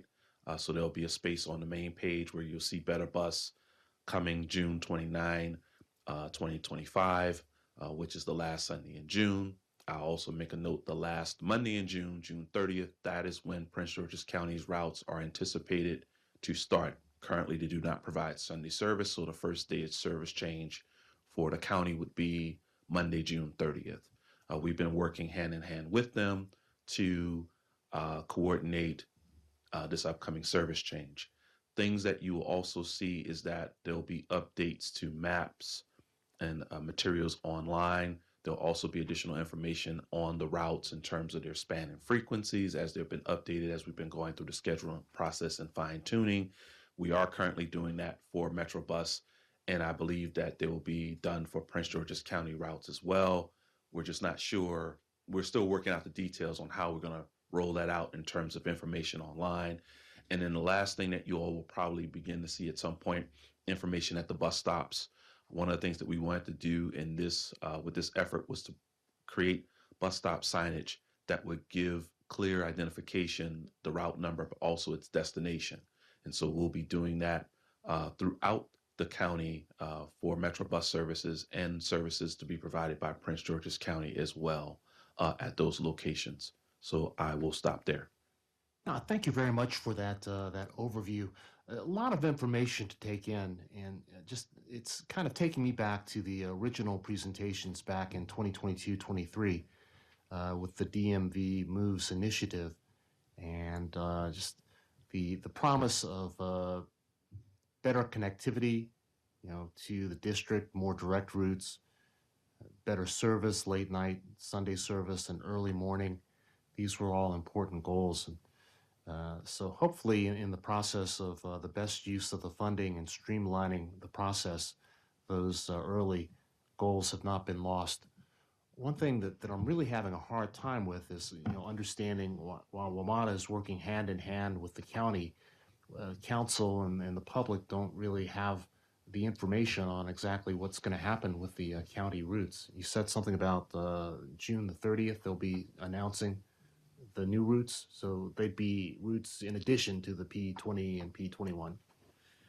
So one note of clarification, and to kind of help with that, where we're working from a staff level is that we're anticipating that in order for this to work within the county, the service changes would happen together. Noting that there's currently no Sunday service with the county services, we're anticipating at staff level that will happen on Monday, June 30th. In terms of all of that information coming out to the public, we're still working on that as a collective. The hope is that next month that information will start to come out with respect to that. And we continue to work to figure out how to help support that from the Metrobus end. I do not have an answer on whether or not all of the information for the county is going to be launched on Metro's website at this time. We're still working with them to determine how best to message that out. We are helping them in the backstage on materials and how those materials can be put together, and then how we disseminate that is what will be coming mid to late April. And we're looking at the month of May, where a lot of the information will be coming out and a lot of the information will be shared with the public at large, because at that point we're working to inform everyone of the changes that are coming. So there's more information that I kind of have in my head but not on paper that's coming out. So there'll be more information coming, and we'll make sure that the planning staff are aware as soon as we can get it so that can message it out to you all. Really need that county information. The Sunday service is good. Uh, we need more early morning service, though, and that's something a couple of residents have pointed out. Yeah, at this time, I'd like to, if there are no comments, I'd like to bring APB up to kind of talk about the recommendation. Do you have, go ahead. Well, I just have a question. Given that we're looking at the bus routes potentially being replaced by Metrobus routes, is Metrobus looking at any sort of discounted or free fares for students the way that the bus currently provides? Very good question. And how we're looking at that right now is that in some instances, it's not a complete, so in this area in particular, we're not anticipating a situation where the bus services are being replaced by Metrobus. There are other places within the county where that may be taking place, but not necessarily here. Well, in the presentation, it does say that the P21 would be replacing the bus 11 Okay. due to a proposed discontinuation. So as Jamie mentioned, there's still more information coming out with respect to that. During the study process, we did consider schools in this area as part of the analysis. I also would say that while I'm not exactly sure where we are on the student pass programs for other schools, there is a student pass program for schools that has been worked on. So it would be coordination that I would take back to other groups within the organization to see if they've had conversations with Prince George's County Public Schools, which would be the source of where we would begin to do that coordination between the agencies, similar to what has been done in other parts of the region where we had student pass programs, and the agency works with either the municipal service provider or works directly with the schools to facilitate that. So that's still an effort that needs to be worked through. Thank you. Mayor Pro Tem. Yeah, I guess my question is a little bit about the process for evaluating the changes in terms of safety and other factors, and also, to a certain extent, when feedback comes up in terms of safety concerns about this area, because I think, as we saw, there's one particular stretch of Westway that our residents are especially concerned about the safety of buses going along there. In the process of looking, because I can see how on a map it makes perfect sense to go, to change the route. But if you actually go, and you can even see it on Street View on Google Maps, it is a very steep hill, and I can see some of the visibility concerns. So I guess my question is, when you receive a comment like that or have a question about that route change, does somebody come out and physically look at the on-site implications of those changes and not just the lines on a map, because that doesn't show topography, that doesn't easily show visibility? And so I just, how do you, when you get these comments, what happens then? Does it actually get sort of ground truth, come and see whether those concerns, how those concerns fit into the overall plan? Very good question. Is a delicate balance. So in most instances, when comments are received in normal processes, and I say normal processes because obviously this study has been going on for about 2.5 years. What happens is that staff from safety, bus transportation, go out and they do site visits and field assessments. Also during this process, we've had bus transportation staff drive the routes to see if there are questions or concerns that they have, and also evaluate sightline, if there are any sightline issues, or if there are any safety concerns associated with being able to safely operate a route. As the bus operator has to keep his head or her head on a swivel, they're always looking for potential hazards that may be out there along a particular route or a section of a route. So to that end, it's my understanding that the bus transportation and safety staff did conduct a route check to see if there were issues or concerns from their standpoint. And it's my understanding that none of that information, or there wasn't anything to suggest that there was a concern from an operations standpoint, both from a transportation or from a safety standpoint. Now, going back to the comment and the question, This information was looked at, it was evaluated, and as Ms. Jamie mentioned, that if this body chooses to not approve the recommendation, then the service would remain the same. Thank you. Real quick, just big picture item, the bus fleet that WMATA is running, there's a real move towards electrification. So I would imagine in the next year or two, that trend would continue. What percentage of the WMATA bus fleet are electric buses or hydrogen buses? Good question, but unfortunately, I did not come prepared to answer that specifically. We're still in the agency is still in the early stages of going through and looking at alternative fuels.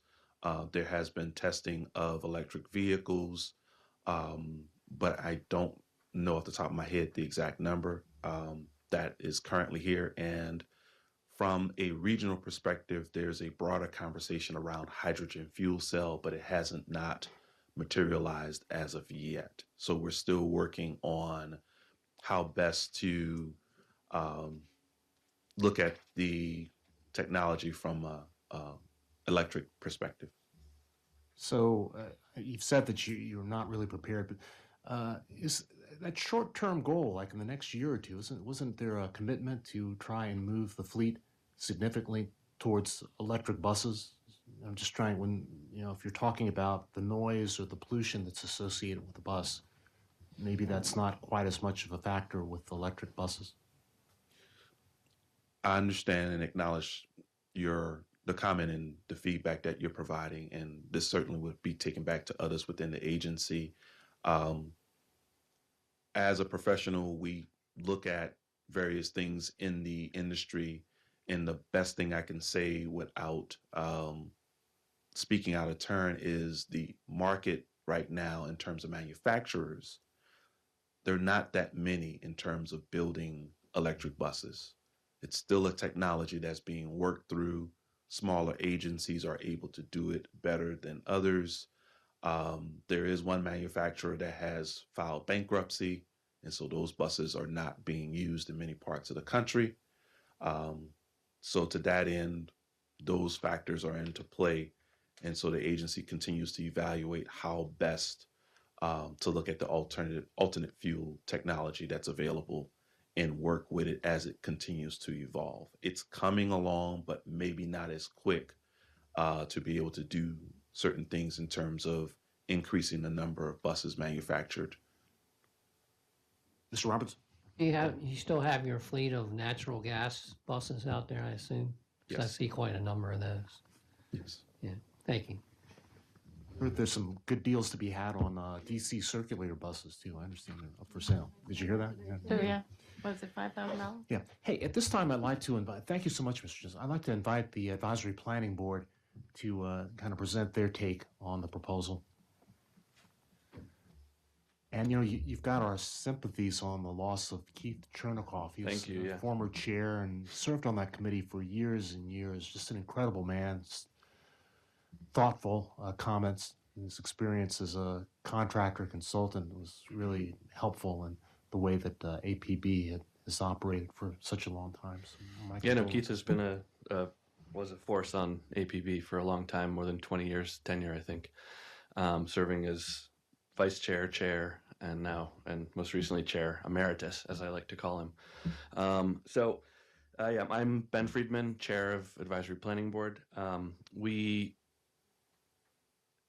presented a report to you all on this issue. Basically, the goal was to determine whether or not the stops should be constructed, given the change in the routings. We had no sort of remit to really determine whether or not the routings made any sense, but just whether or not it made sense to for us to recommend to the city that the new stops be installed. Based on our previous recommendations, in terms of support for the changes in the routing with the Better Bus Network, none of that had changed. We heard many comments from the public, both in support of and in the majority who attended our meeting expressed concerns about the routing on Westway in particular, related to all of the concerns that have been raised. However, given the purpose of the meeting, the report, the recommendations, we felt that that didn't change necessarily the ultimate recommendation. However, we did want to make sure that the city took into account issues related to safety, particularly around the crosswalk and sight lines on Westway, on the block of Westway between Crescent and Ridge. So we voted to recommend that the stops be constructed. I don't know if council has any further questions. Just in terms of the discussion and comments, was there any thought put towards how Westway would compare to other current sites in the city? I mean, Garden Way that's a hill on Garden Way. It's a short hill. There's no stop on Garden Way, but there's one at the top.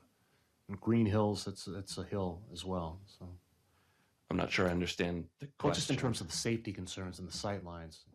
Are you trying to, you're referring to our previous recommendations of support for the changes in the routes, or this current? This current iteration, but just in terms of the thinking, when you were looking at the request, the referral, did you actually think about other sites where they're comparatively to other sites in the city where there are similar concerns with sight lines and hills? Those weren't discussed in our meeting because really the purpose was to determine whether or not the new stops made sense given the new routings. Yeah. It's very clear. Yeah. Okay. Any questions or comments? Okay. Yes. I was wondering if you could expand, please, on what ways we could improve pedestrian safety on Westway, because I do also share concerns about that crosswalk. Yeah, I think we all did. In the meeting, we discussed it as points of concerns related to, in particular, the crosswalk, the mid-block crosswalk there. I think currently it's already a bit hairy, given that there are parked cars right up to the edge of the crosswalk, and so you sort of have to peek out.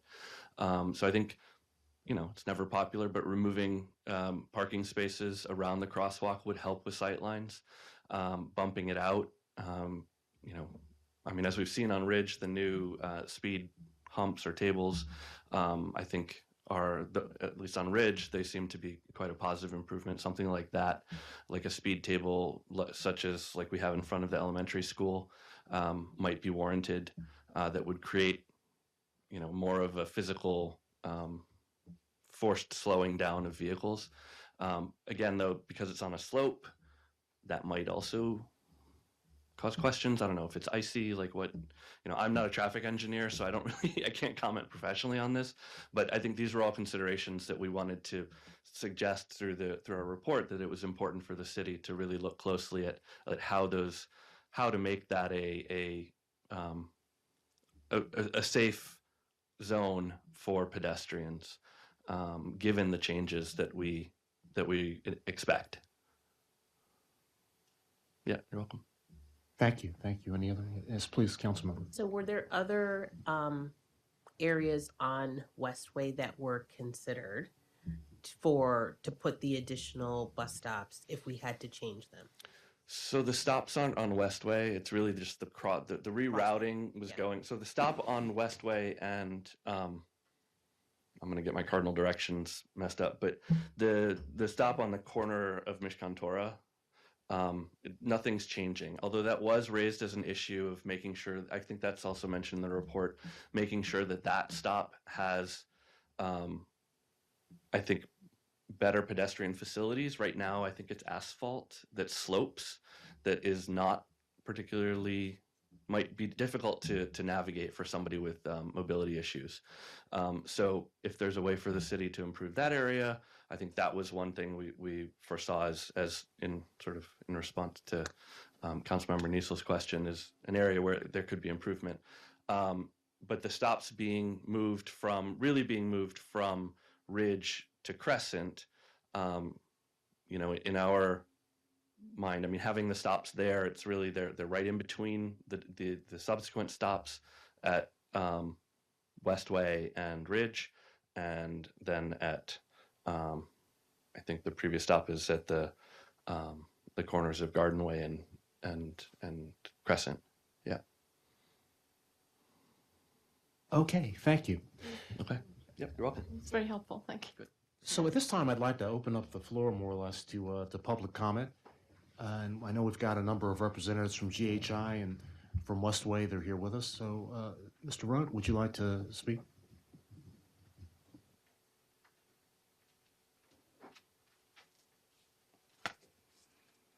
Thank you. I'm Stephen Broad. I'm the president of GHI, and I'm here on their behalf.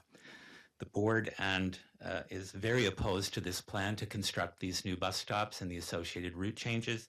The board is opposed, as well as a petition signed by 31 of our members, including almost all the people who live in the affected area. We are especially concerned that we have not seen any evidence of citizens who are in favor of this change. We've seen no survey, questionnaire, or study, given that there are so many residents who are opposed to it. I'd like to make reference to the March 19 memo from Ms. Fearer. On page 4, she highlights 3 benefits, the first of which is more direct access to the city's civic center. The stops at Southway and Crescent Road, which are to be closed, are directly across from the Roosevelt Center, where we think we want increased foot traffic and economic activity. They're across from this building, they're closer to the pool and the youth center, and they're nominally closer to the community center and the library. We don't think that this meets a goal of making more access to the civic center. The second claimed benefit is to improve transit access for residents in the Lawrence Apartments along Crescent Road and in Lakeside.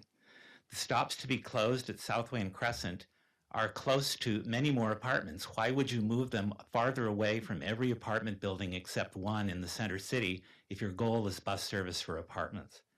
In reference to Lakeside, once again, we've seen no study or evidence that any members of Lakeside residents actually want these stops. The third one is the one to which we pay greatest issue. It's claimed that there will be improvements in operational safety due to fewer turns of the buses. In fact, we believe this will dramatically decrease the safety for our GHI members and other residents, especially people from University Square Apartments who traverse this block of Westway. There are no sidewalks on either side of Westway. There are parked cars and dense shrubbery. This means that there are pedestrians going up and down in both traffic lanes frequently. It includes groups of dog walkers, groups of young people leave after school. It includes elderly people. We've seen infants being pushed in strollers up these traffic lanes. What do they do when a bus comes at them? There's also the crosswalk, as been mentioned, that has hidden entrances. We see children on scooters and bikes who can't stop for the crosswalk. We see people who have mobility issues in that crosswalk. And we believe that I can tell you that everyone who lives in that area has experience with slamming on the brakes or with swerving to avoid people. It's very difficult to see them. What's going to happen when there are up to 8 buses an hour going in both directions at night, with snow, with rain? We're very concerned that we're setting ourselves up for a tragic accident. In summary, we don't see any benefits to this proposal, even though they're claimed. We only see serious problems. The last sentence in the memo says, alternatively, if the city denies the request for the new stops, it is anticipated that the current routing and stops on Southway and Ridge Road will remain. That's exactly the outcome that GHI wants. We want to have the route where it's been for decades with no apparent issues or complaints.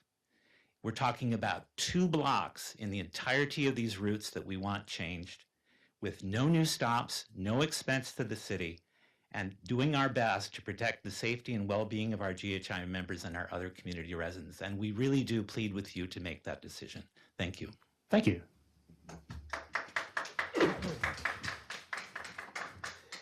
So I'd like to invite other individuals who'd like to speak, please. I think I beat you to it. You're next.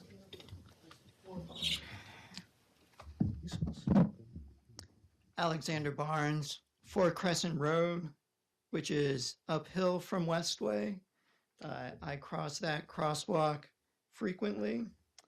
I'm a member of GHI, and I'm disappointed by my board's stance on this.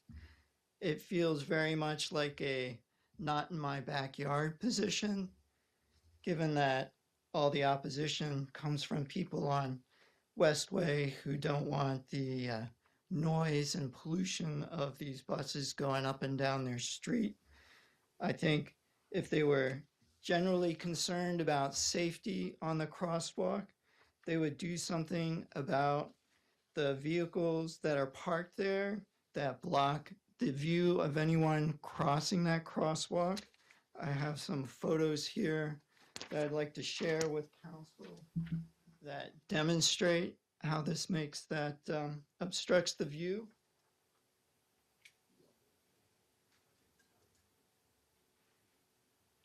Got about 2 more minutes. But the board's strong words on their concern for safety don't make any mention about removing that parking space. Only it mentions on buses.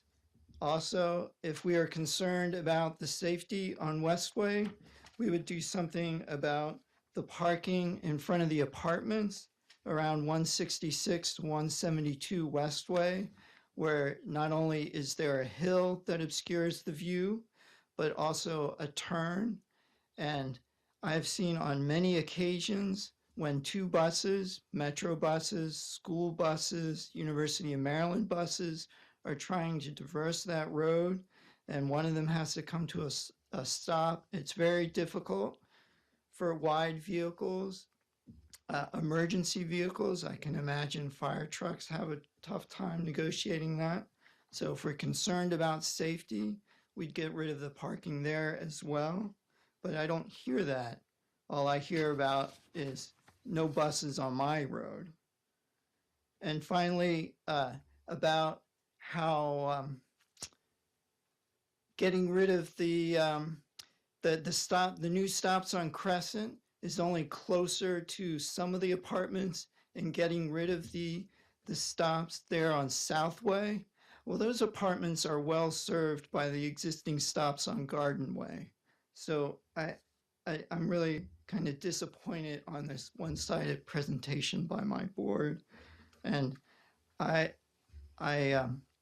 hope the council is not swayed by the 30 people who have signed the petition and will be more reasoned in their judgment. Thank you. Please.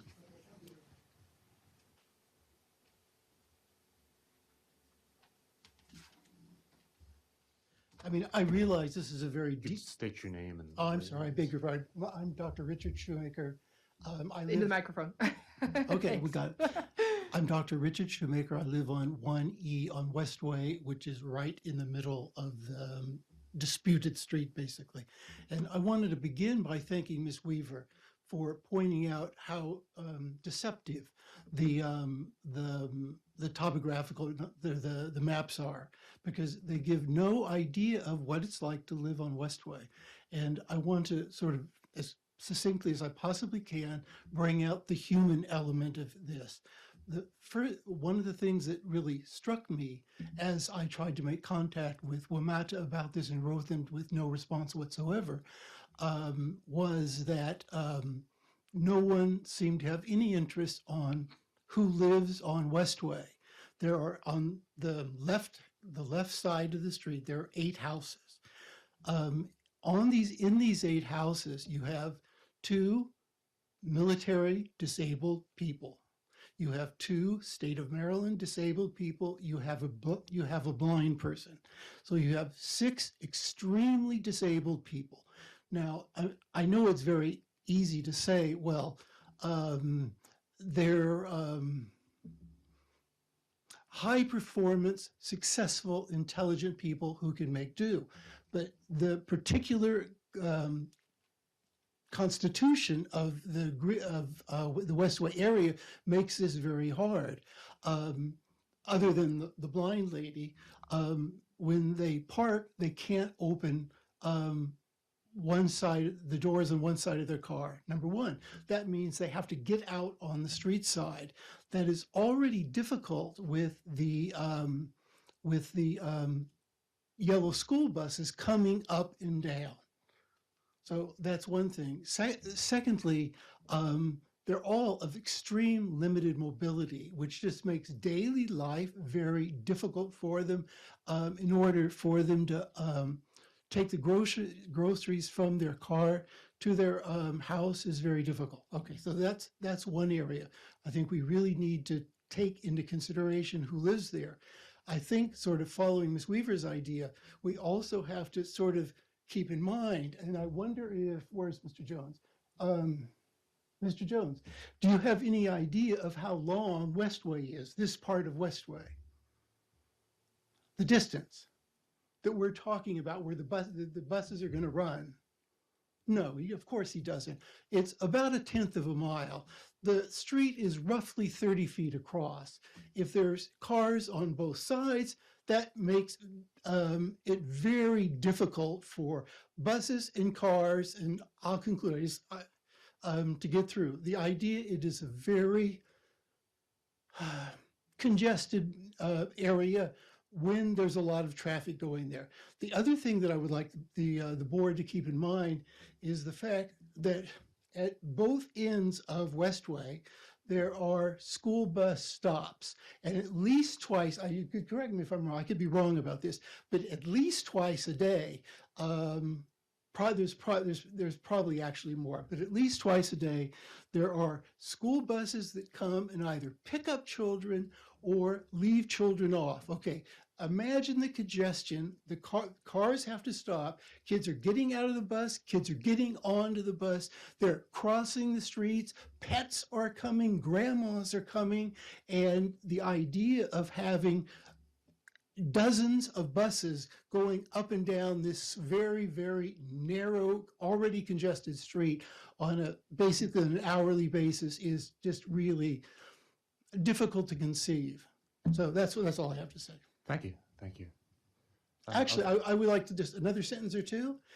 As this thing is unfolded, I did some investigating, and one of the things that I found out is that historically, this has been a conflict that's been going on for 30 years. I think some of you probably know this.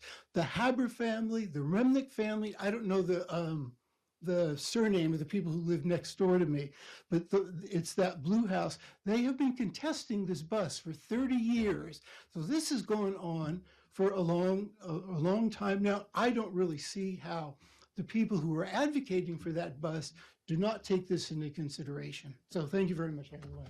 Thank you. Thank you. Other comments from residents there?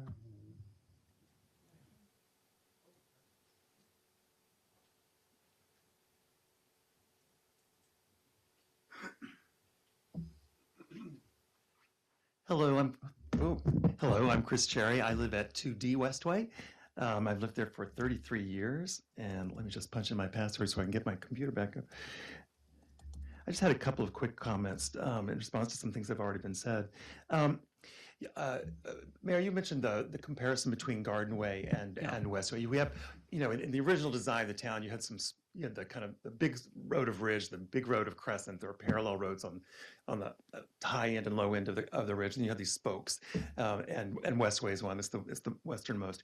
I think the difference between Westway and Garden Way probably reflects the original design of the town, knowing that the Garden Way was going to dead end into a more commercial sector of the city, because that's where the original gas station was. There's now the Sunoco station. It's where the police department was, where DMV Pizza is and whatnot. It's where the police and the fire department were originally located. And because of that, Garden Way has sidewalks up and down both sides of the street. Westway doesn't have sidewalks.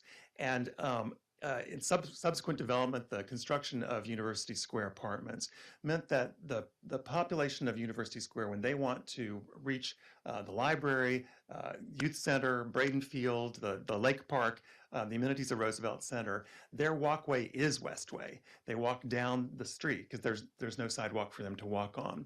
So we've got a lot of young people, a lot of retired people, a lot of disabled people who actually use that block-long stretch of Westway as their pedestrian walkway to get from University Square down to the amenities of the center. And there's a there's a city walkway that dead ends at the bottom of Westway that dumps you out sort of into Crescent Road that people walking down Westway then connect into to get down farther down. So I think that's a big difference actually, and our concern about safety is not.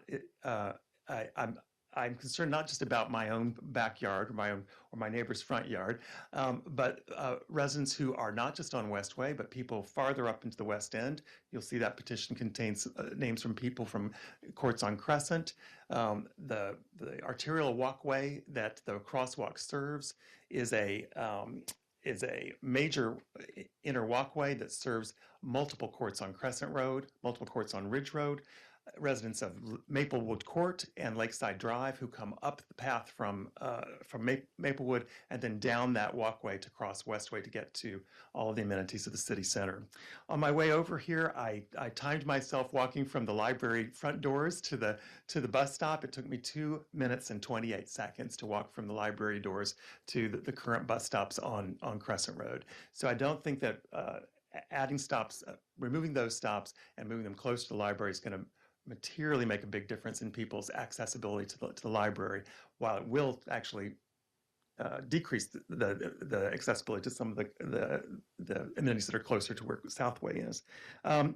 My understanding, based on the proposed routes, and we're grateful for this whole program, the work that's gone into the Better Bus Network, the work that's been done by our advisory board members and by the citizens, and the enhanced services that it's going to bring. But by my calculations, it will mean on that little block long stretch, up to the Route P20 will be 62 bus passes a day, and Route P20 will be 68 bus passes a day. That's a lot of buses going down this little stretch of street that doesn't have any sidewalks and that has this crosswalk across it. So thank you for hearing us and for your work on our behalf. Thanks. Well, thank you. Thank you. Like if Ms. Fearer or Ms. Ruby, I have a couple more questions for the planning department after we've heard the comments. Okay, I just see one more hand. I don't see anybody Oh, yeah, online. no, I don't see anybody online. And yeah, sorry, I didn't see Mr. Orleans' hands back there. Mr. Orleans?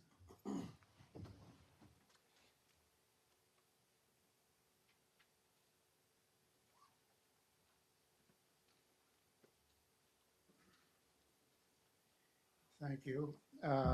If it's not known, it should be that WMATA management and board for years, maybe not WMATA staff, although some of them too, for years have been wanting to eliminate routes throughout the system, the whole of the system.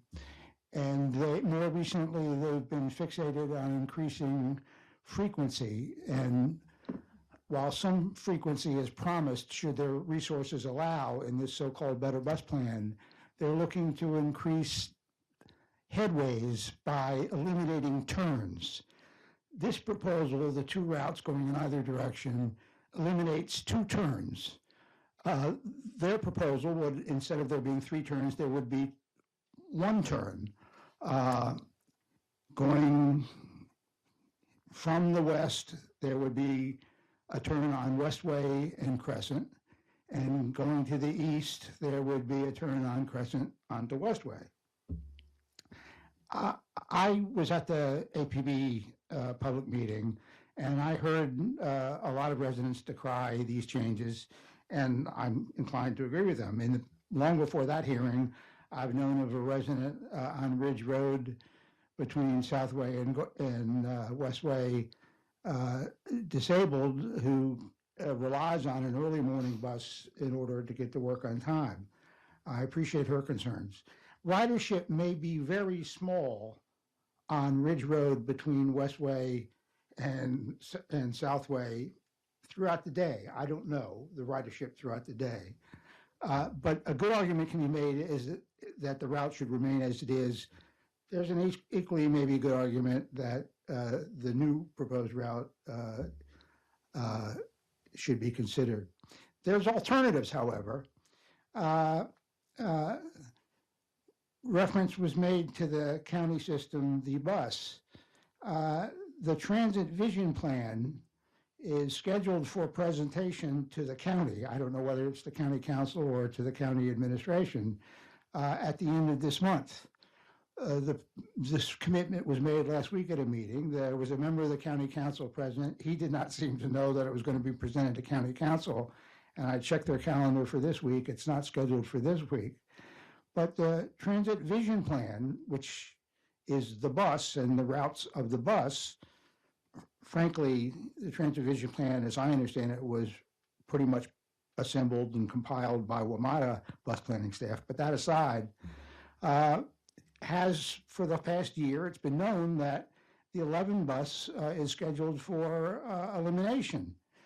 Maybe there's an alternative to the two WMATA buses, now labeled P's buses, from coming into that part of the Greenbelt in the first instance.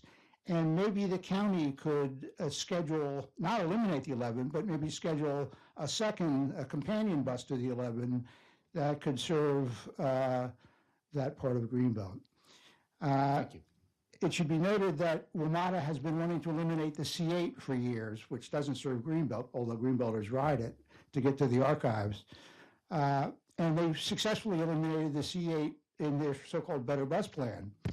But the county has stepped forward and is going to be operating the bus, replicating the C8 route for most of the way, certainly to the archives and somewhat into Adelphi. And we should expect, Greenbelt should expect and request and demand of the county that if we need better bus service and WMATA may not be in a position to provide it, we should expect it from the county. All right, thank you. Lastly, Thank you. Thank you. Thank you. this week, Thank you. bear with me one more second, a few more seconds. This week, there are going to be two public meetings, workshops, on the county's master plan of transportation. They're calling it Go Prince George's. I checked my phone and I could not find an electronic flyer. I had wanted to give it to Mr. Salmarone. My hope is that either Ms. Schreier or Ms. Ruby have that electronic flyer, Okay. and they can provide it to him. The project manager, Crystal Hancock, has committed to meeting with the city council to discuss the master plan of transportation if they want. In the meantime, they're meeting staff to staff with our staff, and I would hope that council would request a meeting with the county folks, a public meeting with the county folks themselves. Well, thank you. Thank you. Well, I certainly do want to speak with the county, particularly around this elimination of the 11 bus. That's a vital pipeline connection for Roosevelt High School and the eastern part of town. Yes, Jim, please. Did you have a comment?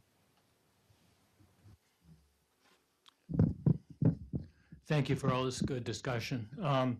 My name is Jim Drake. I live on 25 Lakeside. I lived in Greenbelt since 1978. I drive to the University of Maryland every morning. Well, not every morning, not the weekends, but most days. And I drive from Lakeside along Crescent. I make a right-hand turn onto Westway. I go up to Ridge, and I make a left-hand turn on Ridge, heading towards Southway. So I go by the area we're discussing every single morning, a little bit after 9. Okay, and some of the folks who commented about people walking up Westway, it's true, there are people walking up Westway. On the other hand, if you go up there, what you really see is a large crowd of parents and kids standing at the corner of Westway and Ridge, waiting for the school bus. And they're standing there for a substantial period of time. In my opinion, the danger of a bus is not going straight on Westway, up Westway, down across Ridge, and then down to Crescent. The danger is that bus making the right-hand turn onto Ridge. You all know what it's like when a long vehicle makes a right-hand turn. They have to swing out and then make the turn because you know the side of that vehicle is going to push to the right as they make a right-hand turn. If there are kids standing on that corner and a bus is trying to make the right-hand turn onto Ridge, that is a true danger. You've all, maybe some of you experienced it, driving along and having a truck trying to make a right-hand turn in front of you, and they swing, and you're in danger of being hit by that truck. So that right-hand turn is a real danger, and so in my mind, that corner is dangerous, but it's because of the buses coming up a very steep hill on Westway, trying to make that right-hand turn onto Ridge. It's a dangerous corner.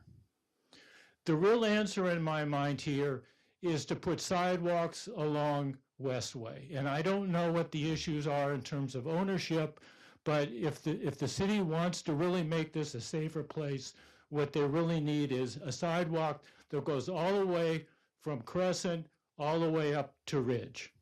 And so my recommendation is that you approve the route change for the reasons I just said. At the same time, I think we need to put a sidewalk in there to make that a safe place for everybody. Thank you. Thank you very much. Thank you. So, Mayor Pro Tem, you wanted to hear from... We've got another resident. Oh, yeah, and then please. I can ask my questions. Yeah.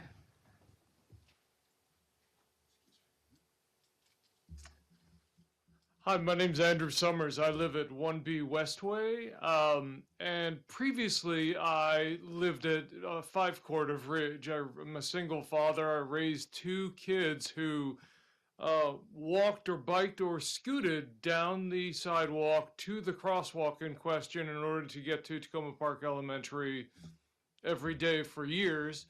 And unfortunately, I know how often they or their friends, either on a scooter or on a bike, or because they were chasing each other, or for whatever reason, went out into that crosswalk, no matter how hard, I or other parents tried to keep them from, doing just that.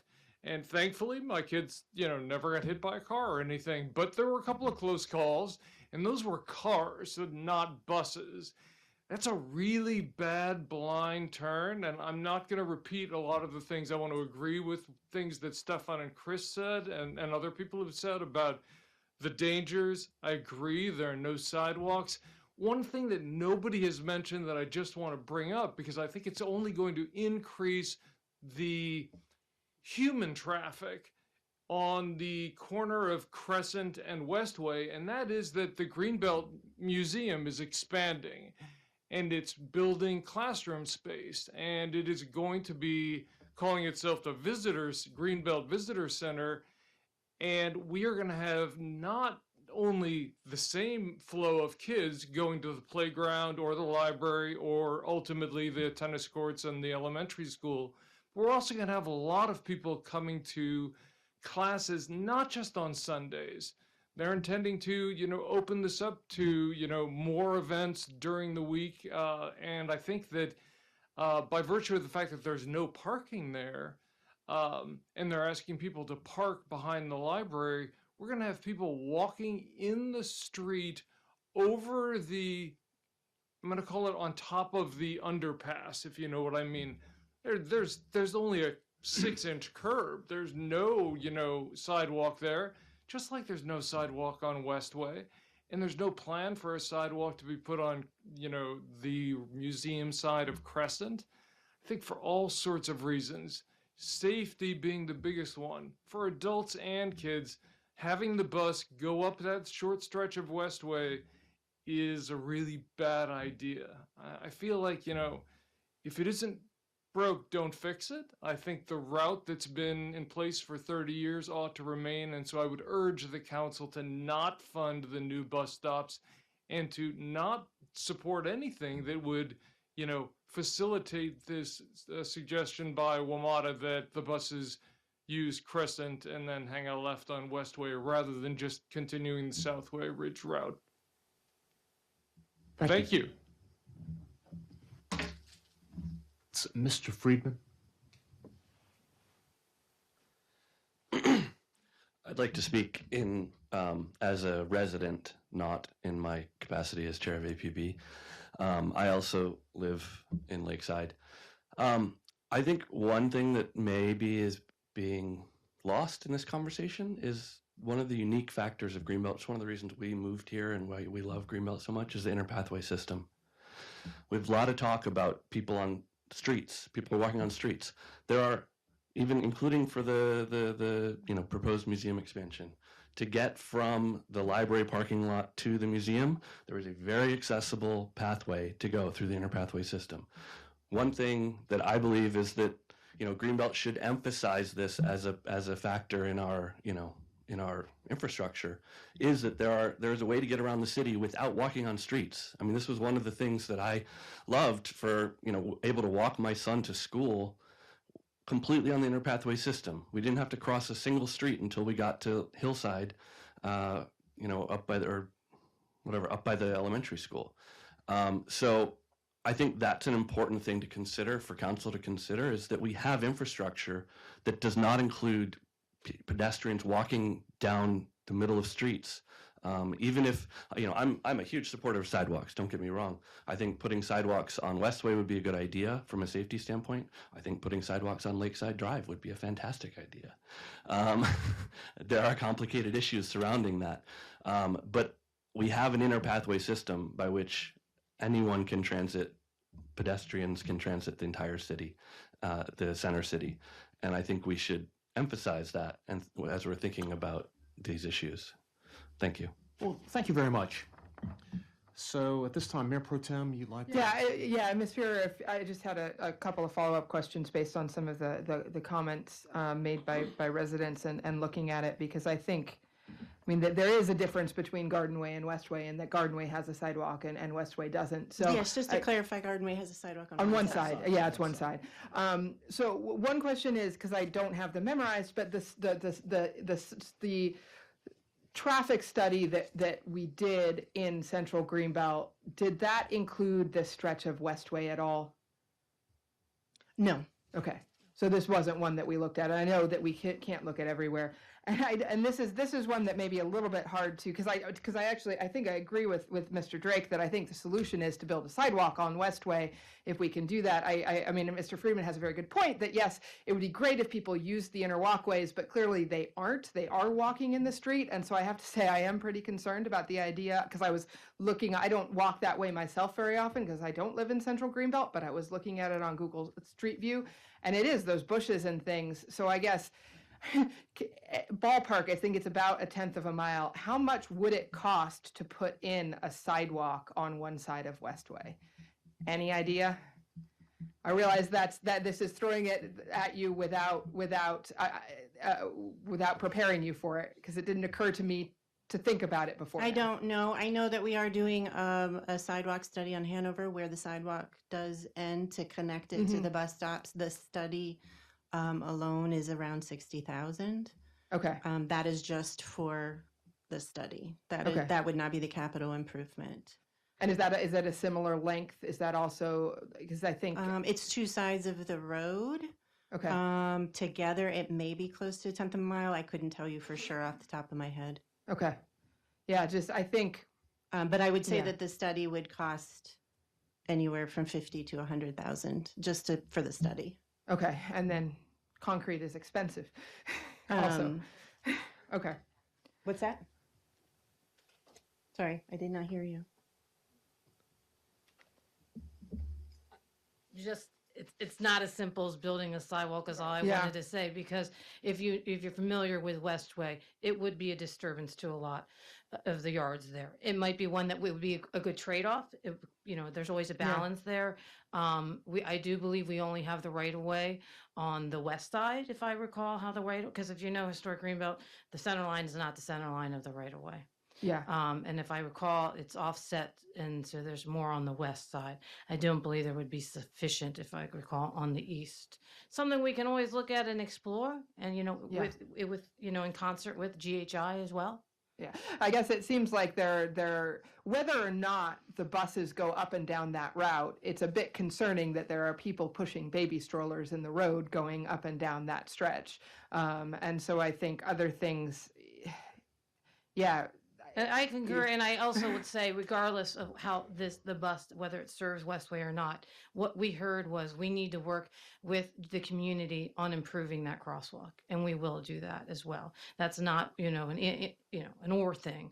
It's obvious that there's things we can do to improve sight lines and visibility of that, and perhaps even control some of the, the traffic coming in from the walkway system as well. Councilmember Pope, I think you had your hand up first. Yeah, and I think there's also going to be a parking problem because I think both sides on that stretch have parking.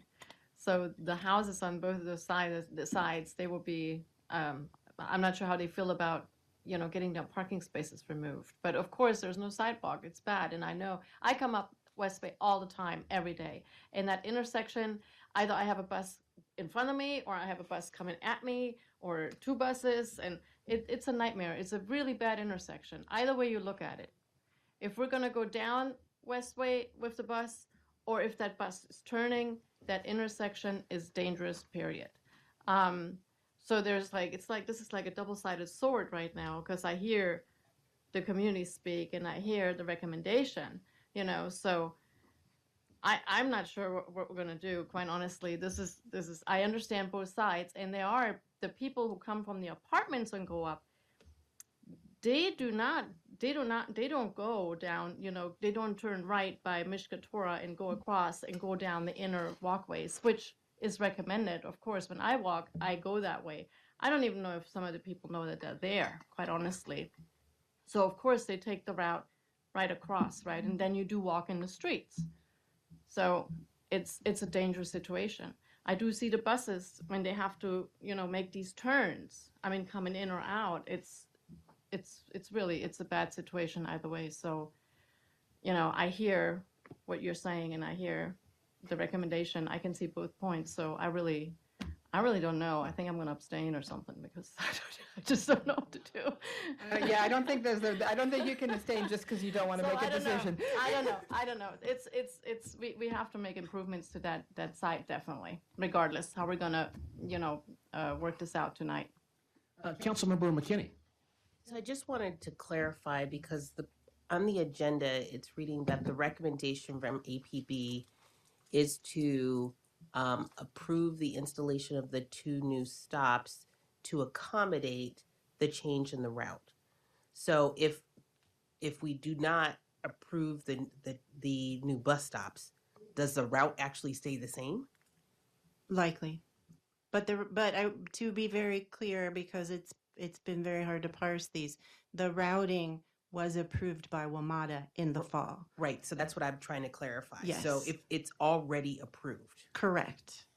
And they are ready to start to advertise that routing, as Mr. Jones mentioned earlier, at the beginning of the month, in anticipation of the routing changing on June 29th. So the question is whether or not to approve the stops. Council members, comments? Mr. Roberts? Well, that's a complicated issue, but, I think even if we put, a sidewalk on one side of Westway, I think people still walk in the road because that's just the direction they're going. I mean, if they're not going to jog over a little bit and then walk down the inner walkway, why are they going to walk over to the left and walk up the sidewalk and then I don't know where they're all going. Maybe somebody needs to fill me in. Are they going, to the center? Are they going to the library? Are they going to the rec center? If that's the case, they're just going to cut back across Westway at the next intersection at Crescent and Westway.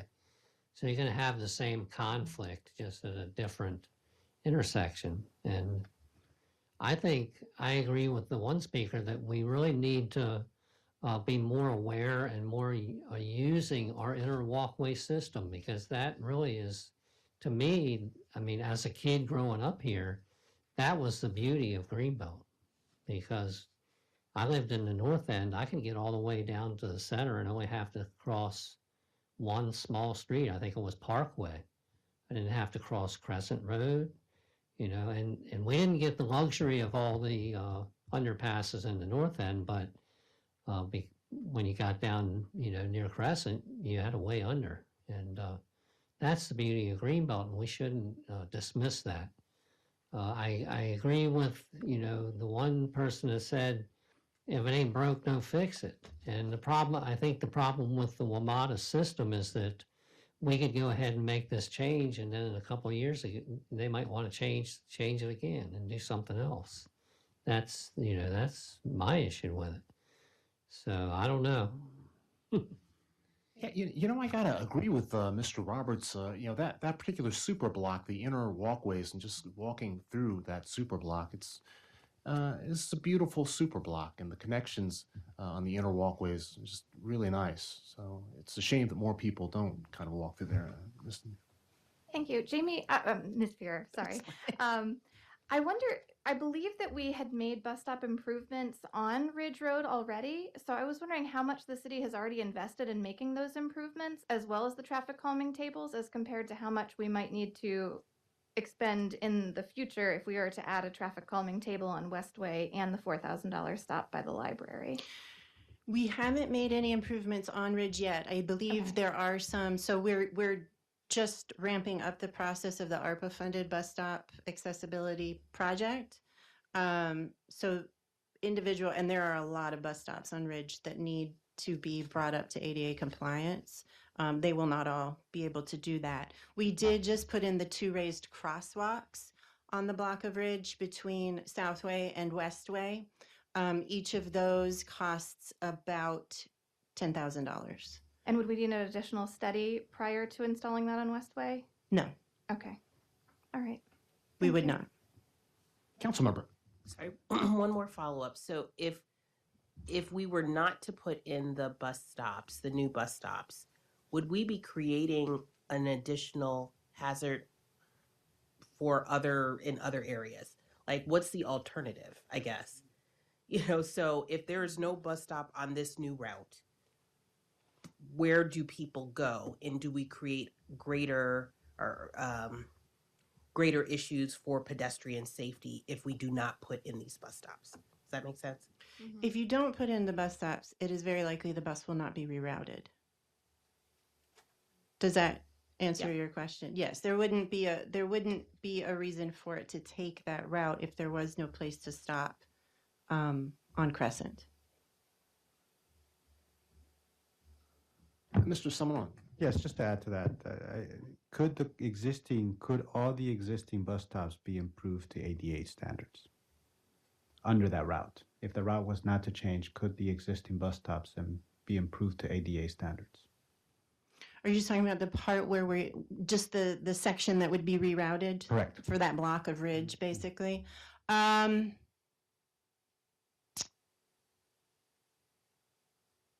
Theoretically, yes. I think that there are limitations to what is our right of way and what is GHI's right of way. So where we have just the pole and the flag in the ground, we would need to double check if that's city right of way or if that's GHI right of way once you're in the grass. And if it would impede on somebody's yard. In order to make it fully accessible, it needs a 5x8 concrete pad.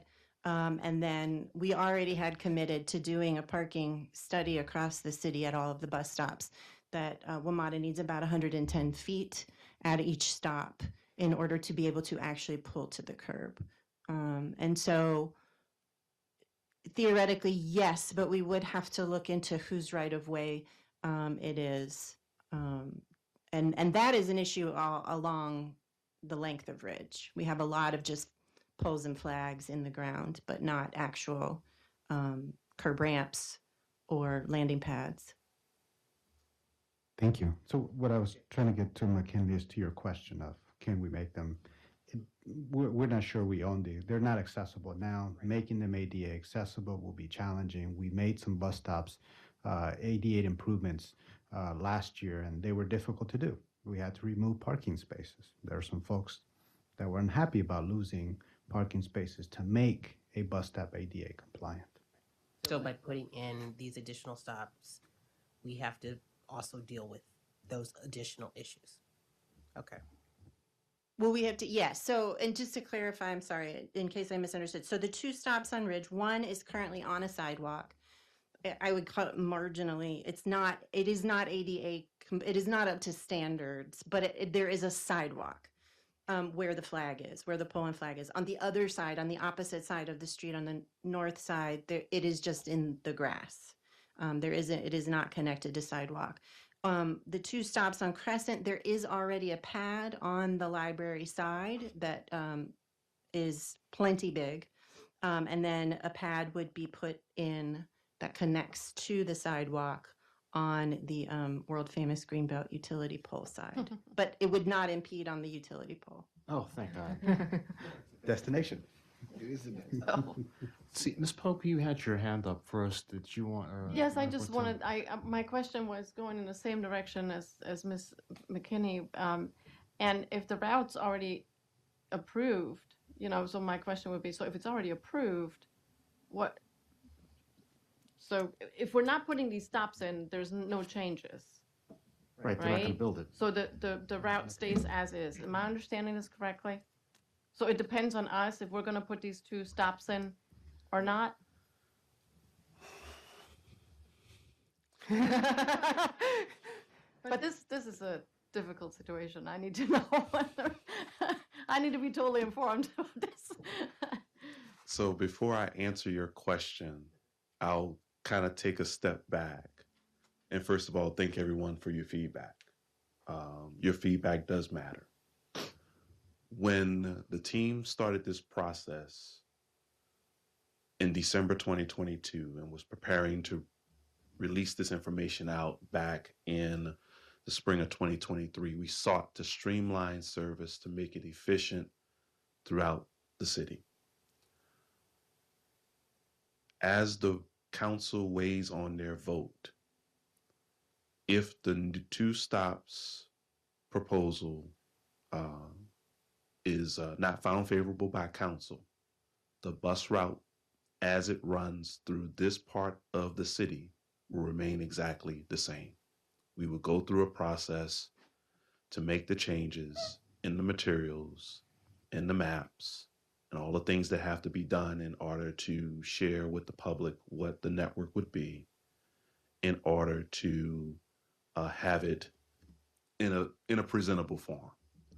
When we sought to make changes, we went through painstaking exercises between the consultant teams, service planning teams at Metro, the service planners with Prince George's County Department of Public Works and Transportation, to try to come up with a solution that would be safe, efficient, and also to be able to provide the best services possible. The services that are there today, the team will continue to work on making them efficient and making sure that they show up on time as best as can be, traffic notwithstanding. So to answer the question, if the proposal on the table is not found favorable by this board, the routes as they come through this part of Greenbelt will remain as they are today. East of here, going towards New Carrollton, those changes will still remain the same. But within this portion of the city, the routing that it takes, this going to New Carrollton around this way and out, coming back in and doing the same thing heading towards Greenbelt Station, which we call, some would say a loop-de-loop. That's not necessarily true, so don't shoot the messenger, please. We tried to make it more efficient by it being a direct path through. That's all we sought to try to do to make it efficient. So that was the only reason for that. So I see the shortcut. I see the point going, you know, right down the hill. I get that. But how about if the bus just goes straight around and you want to just avoid that entire loop? Because it's not really that long. I'm going sorry. Just going on Crescent, just going, coming out this way. To go around to Ridge. Right. Going around the curve on Crescent. Yeah. Is the question. So you don't have to go up Westway. Westway, yeah. Correct. So you're saying make another adjustment in addition to the existing routing? Well, instead of going across to Westway, I'm saying just take the loop. Loop Right. to Ridge instead of going up Westway. Right, Talking and about going up. instead of going down the Westway. That loop. Listen to Ridge. Like going up all the this way around. instead. That would add more time. Yeah, but you wouldn't have to. The buses wouldn't have to Yeah, turn I at know. all. If they turn right, all they have to turn is bad on this. Until we figure out, until we can find a safer way for this intersection to function at least. I don't, yeah, I don't know that that's better than what they're doing now. No, it's more people would be. Yeah, but there's not, I don't think you run into all these issues that we're talking about just now going down Westway.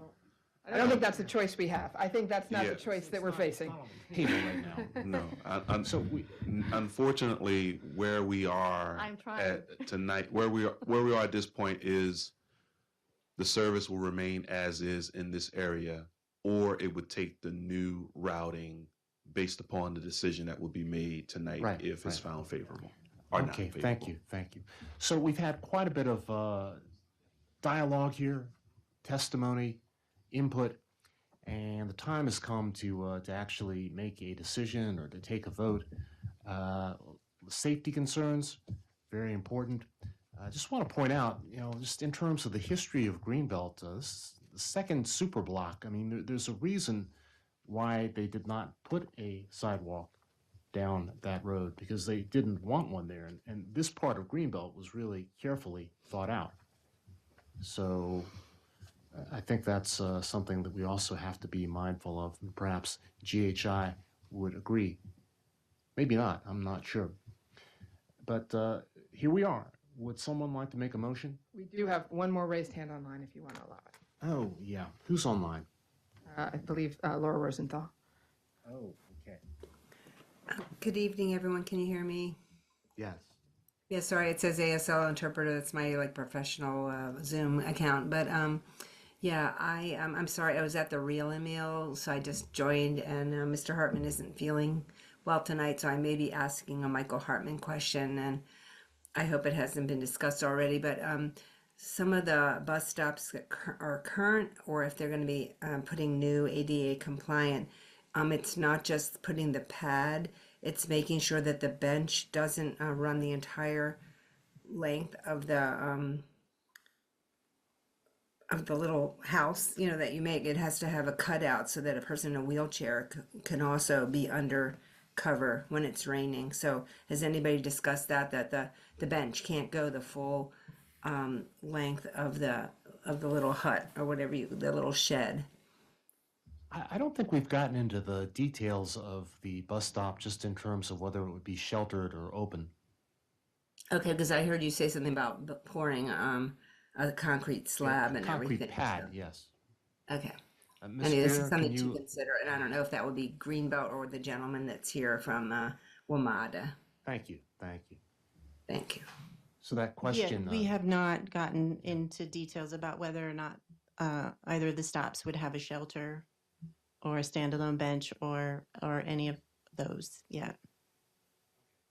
So would someone like to make a motion on approving the pads, installing these two pads? If someone would make a motion, someone could second it, and we could take a vote. Regardless, we have to, we don't have to. Well, actually, we do have to take a vote. So would someone? Make a motion, there's no vote, then it fails. That's true. I don't know that we. I move that we don't support the bus stop changes. I'm concerned too much about the safety on Westway. So I move that we don't support the funding for the bus stops, the moving of the bus stops. Okay. Is there any further discussion? Let's do a roll call vote. Well, I've just asked for a roll call vote, so let's do a roll call. Ms. Naisel? So it's yeah, No to the. yeah, Yes to this. Yeah, right? yes. Ms. McKay? Yes. Ms. Pompey? Yes. Ms. Pope?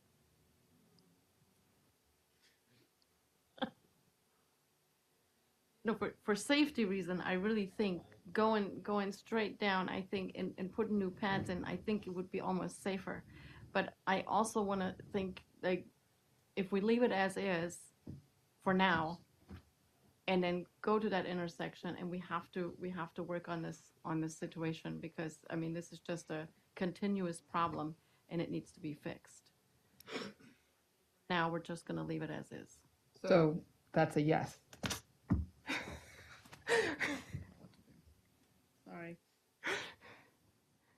a I, yes. I think that's a yes, Ms. Pope, Yes. right? Yes. Yeah. Sorry. Roberts. Ms. Weaver. Yes. Mayor Jordan. Yes. The motion passed to not support. You know, a lot of good points have been brought up about safety concerns and what we need to do on the streets in some sections of Old Greenbelt to make them safer. I mean, there's been a lot of discussion about other sections of Crescent over by 60 Court, whether or not there should be sidewalks there. So it's a tough call. This is a planned community, and a lot of thought did go into the way that people would be able to connect throughout the various sections of Old Greenbelt.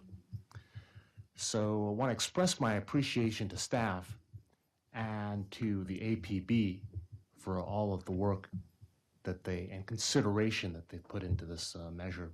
So somehow I'd like to be able to incorporate some of the thoughts into the way that we move forward in the future. That's all I can say. So, and thank you to Mr. Jones, who's just hit it home. He left already. He probably wished he could have left an hour ago, but you know. Yeah. So let's keep moving. We may take a break in a couple of minutes. What I'm proposing to do is let's special order item number 17 next, because Ms.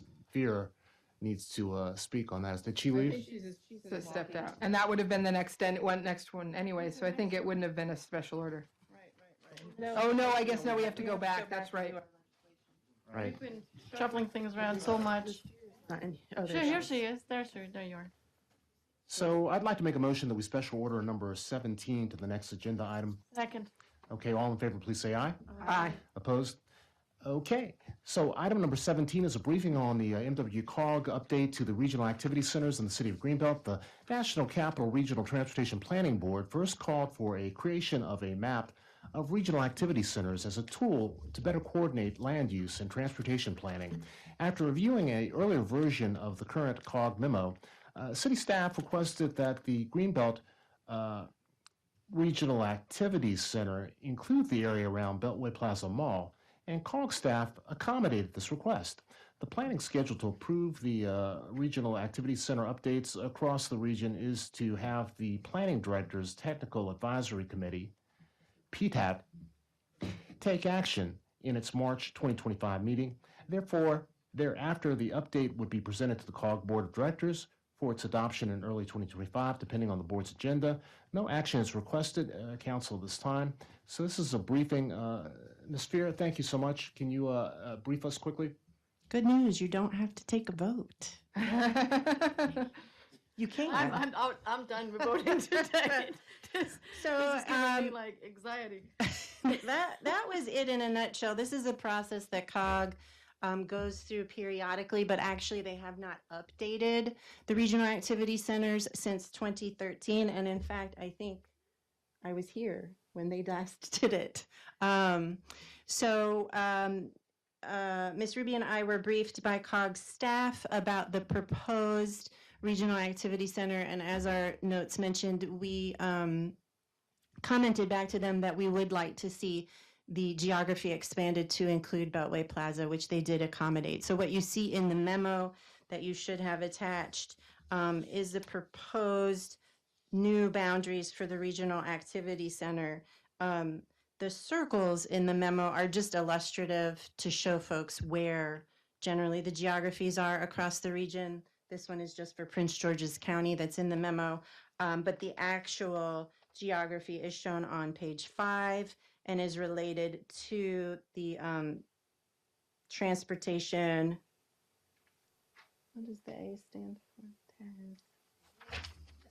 Assessment zones, I think, which are another geography similar to census tracts, but more related to transportation. And so really, we just suggested that they look at our Greenbelt, our 193 sector plan, and that is the geography that they're using. So it encompasses Beltway Plaza, it encompasses Greenbelt Station residential development, it encompasses Golden Triangle, as well as, I think, Greenway Center. So captures a lot more of our commercial space. It did go to the planning technical Planning Director's Technical Advisory Committee last Friday, and I believe it was passed with no discussion. So next up, this is more so that you know at the COG meeting when it comes on to the agenda what the regional activity centers are, what you might be voting on. And they also did propose a name change, very minor, just from Greenbelt to Greenbelt Metro. And if there is a preference, we would probably need a vote on that. Yeah, you know, I appreciate the proposal. I serve on the COG board and I served on the Region Forward board, and we had a lot of discussions about the activity centers and defining them. And what it means for us is it means that transit-oriented development grant opportunities, funding opportunities would be available to this broader area, would include part of the Greenbelt Road Corridor. So this is a good thing. Yeah, please. Yeah, just a quick question. So it looks like this is, and it might be easier if so it looks like it actually also includes a little bit of Berwyn Heights, on the south side of Greenbelt Road. Was that part that was, I guess I'm not sure what was the part that was added, because like these little bits down here, I think those are, yeah. I mean, that's okay. Was that added, or I know that's fine, I'm curious, was that part was of what- added because that was part of the boundary of the sector plan, or? It's because this is the sector plan boundary. Yeah. Okay. They went ahead and it was easier for them to just use the sector plan boundary, and because that was a part of it. But that's true. You're right. Thank you. It had to come from a plan. Okay. And they had been using the county's general plan and some boundaries within that prior. And that's where the previous boundary came from. Okay, so that's why it's sort of, because it's an interesting, going as far east, this part over here in Greenbelt East is not really so much Greenbelt Metro, but I guess maybe it doesn't matter in the name so much that. Really only if it matters. I mean, really, if it does matter, we can propose to them that they keep it at Greenbelt and rather than Greenbelt Metro. But I think it's just a naming convention. Yeah, I think it makes as much sense to say Greenbelt Metro. And you can see the other proposed names. Some of them include Metro, some of them don't in the county, depending, like Landover Metro, in part because they have two, Landover Gateway. New Carrollton just says New Carrollton. College Park says College Park Metro. So it varies. I just appreciate the fact that the COG staff was willing to accommodate this request. I think at one point they sort of had a circle around the metro station, so it was sort of defined as College Park and Greenbelt because, that's the boundary between our two jurisdictions. So this accommodation is much more helpful to us just in terms of seeking funding and planning the way that we do things, and also with working with Berwyn Heights and College Park on that section of the corridor. So thank you so much for the briefing. Any questions? Okay. All right, thank you. I'm jumping around a lot because we've got 3 or 4 items that are really for first reading, so there's not a lot of discussion, there's not a lot of action other than reading of the record. So I'd like to actually propose special ordering the next item number 18, the legislative update, since Mr. Carrington is sitting here. He can go home. I'd like to make that motion that we special order item number 18. Second. Okay, all in favor, please say aye. Aye. Opposed? Okay, that motion passes. So we're at that point in the legislative process where the bills, the ones that are moving forward, have crossed over to the other side of the House or the Senate. And so many bills have been filed, just a phenomenal number. So we have a much clearer picture of what's going to some extent, a clearer picture of what's going to happen next, but maybe not. So we've got our legislative liaison, Daryl Carrington, here with us tonight. And I was wondering, can you just give us a quick update on what really is important happening there that relates directly to Greenbelt? Great, thank you. For the record, Daryl Carrington, Carrington & Associates, LLC. Thank you for having us this evening. Let's start out with the budget. As we've been sitting here this evening, the House actually did pass the HB 350, which was on third read, was on special order. And so that did pass out about maybe an hour and a half, 2 hours ago. And so we will now have a process in which the Senate B&T will receive the House bill. They will then mark it up and look at what's there. Vice versa, the House will look at the Senate's version and see what the Senate has done. So let's just go with the most important thing, which is the budget. The budget in the BOFA, everything that I'm telling you right now can change. Okay, so we have the baseline set. We know what the cuts are. We know what we're talking about in terms of spending and in terms of cuts, but there are still some devils in the details. So I'll tell you what we know. We have $2.3 billion in cuts being made, and while the cuts are difficult, they're necessary to ensure that we are able to have a functioning government.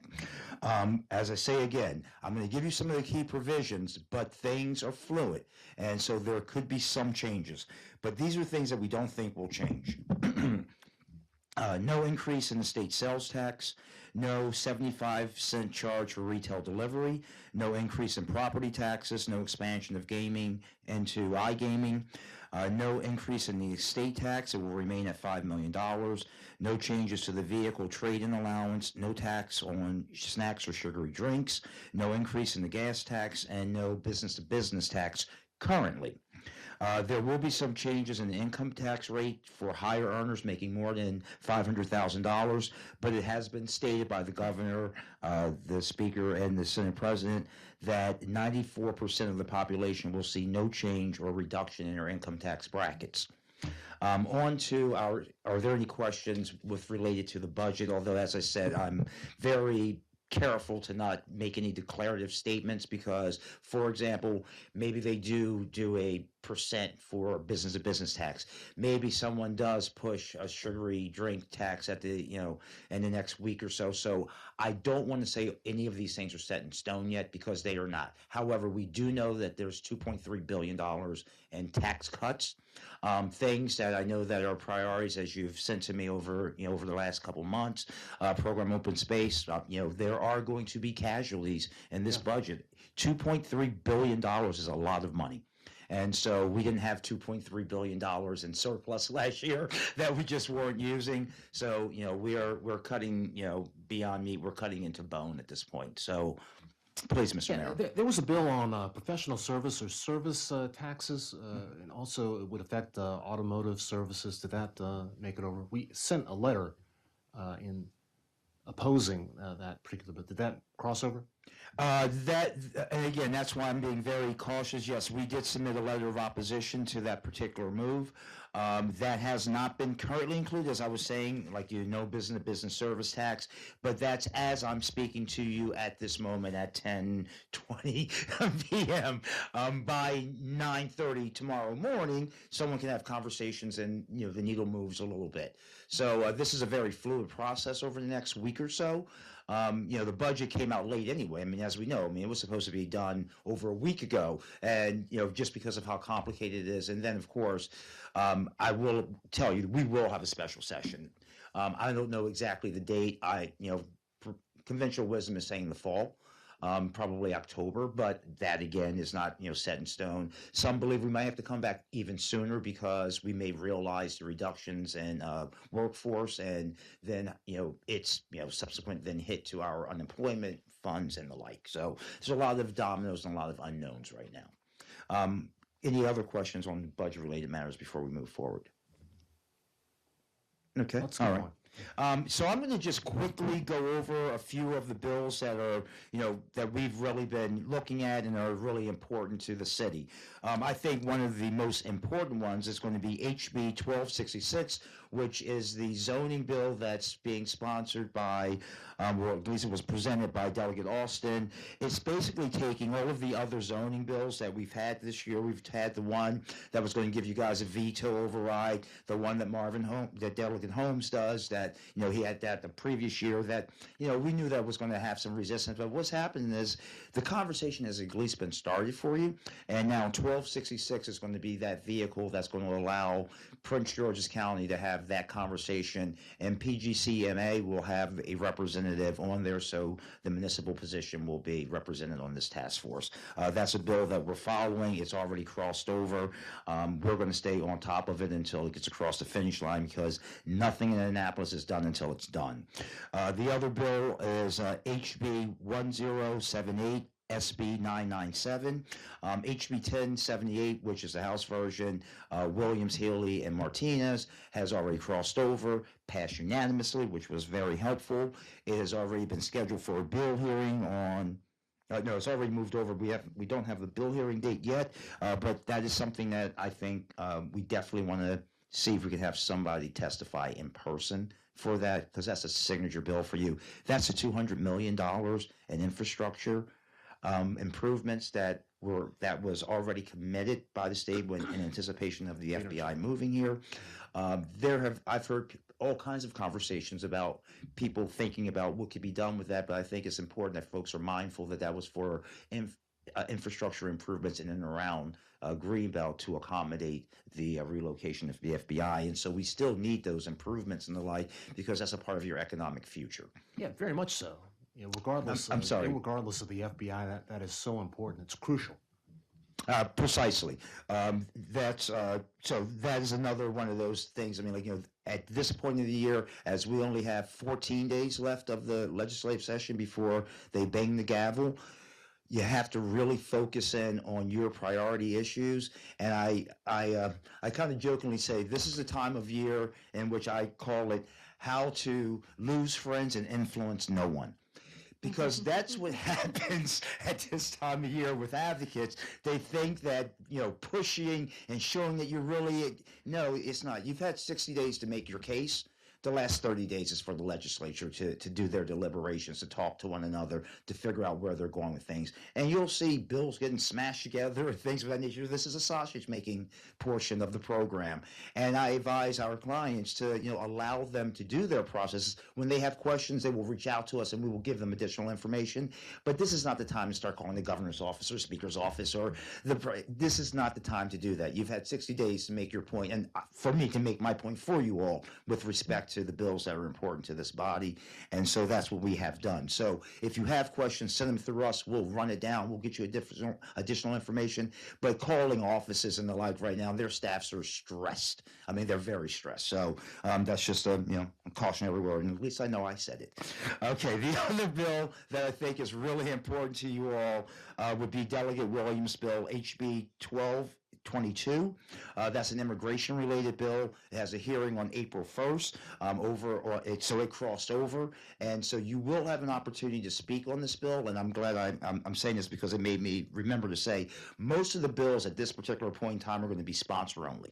So meaning that they've already been heard in the other chamber and that committee of jurisdictions. So there's no reason for the committee to have to hear the same testimony another time. So that's why they just do the sponsor. If it's not a cross-file bill, and it's a bill that committee has heard in previous years, they will probably only take opposition testimony in the next bill hearing. And that is just in the interest of trying to see if they can get through these 3,400 plus bills and get the best ones done, to try to, service us as their constituents before sine die. The other immigration bill that we were tracking for you was HB 1006, sensitive locations. That's moving along. Regrettably, I know that there was some interest in the good cause bill and some of the other renter protection related bills. Those are, at this particular time, don't look like they are really moving forward. If they haven't made crossover, and even if they've made crossover, but the companion bill hasn't moved out of that committee of jurisdiction, that's a telltale sign that that committee is not moving that particular piece of legislation, even though it makes crossover. So it will be guaranteed a bill hearing, and then after that bill hearing, it will find a drawer that it will sit in until the gavel bangs on sine die and the confetti falls. It's just a pattern we see every year, and so we're just giving you the benefit of our experience. I believe the only other bill that we really were looking at was the one bill that talked about municipal qualifications. That was first year. It was a little quirky. We didn't understand where it's coming from. Neither the House nor the Senate version made crossover, and that's a good sign that that particular bill is probably not going to move this year. But we're going to keep our eye on it because we've seen many bills that we thought weren't going anywhere at all, and all of a sudden they get legs and start running around Annapolis like, the last few days. So all that to be said, we'll be more than happy to take any questions that you might have. Just a couple of quick ones. I know. So the MagLab bill didn't cross over? MagLab did not cross over. The bottle bill? Recycling? The bottle bill, as and let me say this, and we will never not give you bills or not, work bills for you, like, but when we can see around the corner already, because we've been there for almost 20 years, and we know that the bill, has been reintroduced, and the advocates are working on it, but this is just something that's just, it's only going to make it so far, and then it's not going to make it any further. So I just caution members, you're going to have advocates calling you all the time, asking you to bill hop and the like. Don't jump on everything, because you have your own priorities. And the municipal infractions, increasing it from 1,000 to 5,000? Yes, sir, that's moving along. That's moving along, and so we're keeping our eye on that. I gave you just the big bills, just out of the interest of your time this evening. Right. Mayor Pro Tem? Yeah, I was just going to say, I think although the bottle bill may not move forward now, I think it got further than it has in the past, because I think it passed out of at least one of the committees. Isn't that correct? It passed out last session. I mean, Yeah. it's going to get to a certain point every year, and then it's going to stop at a certain point every year. And I'm sorry, it's not. I am not presenting this as like, I'm not. It's not about the merit. It's never about the merit. It's about the process. We have great bills, great ideas. The renter bills are great. The bottle bill, I understand why people think, but the reality is where's the industry? Where's the pressure points? What have we done thus far? What's also practical and able to be rolled out in a way in which it works for all? And so there's a lot of compromise. As I sent a message to the council and staff, but I will share with the public. One of the things that you have to understand in Annapolis is balance. During COVID and the like, we had several bills that we put in place to provide additional protections for renters, because we didn't, obviously that's a public health issue if people are homeless during a pandemic. So there's a flow to that as well. When you go over one side, then you have to have a cooling off period to allow the other side to have a little bit of balance. So from the landlord perspective, when we have a housing shortage and the like, they're saying, hey, we're investing in these communities. We have to have a return on investment. There's always a second side to every bill. I see Jay Davis is in the audience, our former mayor, and I know that she knows from firsthand experience that when you have something on the table and everybody walks away and they're a little upset and they don't like it too much, you probably have a pretty good deal with that table, because that's the art of compromise. And that's the only thing things really get done in Annapolis. It has to be compromise. So I hope that was gives a further explanation into a little bit of the sausage making process that we go through up there. Any other Councilmember Poppy, PGCMA priorities or what? Well, I was just going to comment that the municipal infractions bill, I was sort of given to understand that it might need a little more support, and if there's anything that we could do, if we need to write an additional letter for that, I think that we would be probably willing to do that, just to make sure it gets over the hump. We'll be more than willing to draft something for you. You'll have to give me till Wednesday, and then we'll make sure that we'll get it into the public bill file for you. I think that's great. And then you did talk a little bit about the renter protection bills, House Bill 767, Senate Bill 442. That was the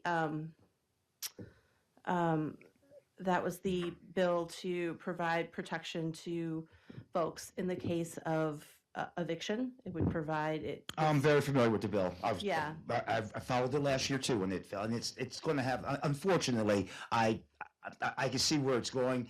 The Senate version, SB 442, had a hearing, and the committee did not take any further action. That's a telltale sign that they're not moving the bill. So even though the crossfile was coming over, usually it will have the same fate as its companion in that particular committee. If they're not moving their own version of the bill, why are they going to move the House version of the bill?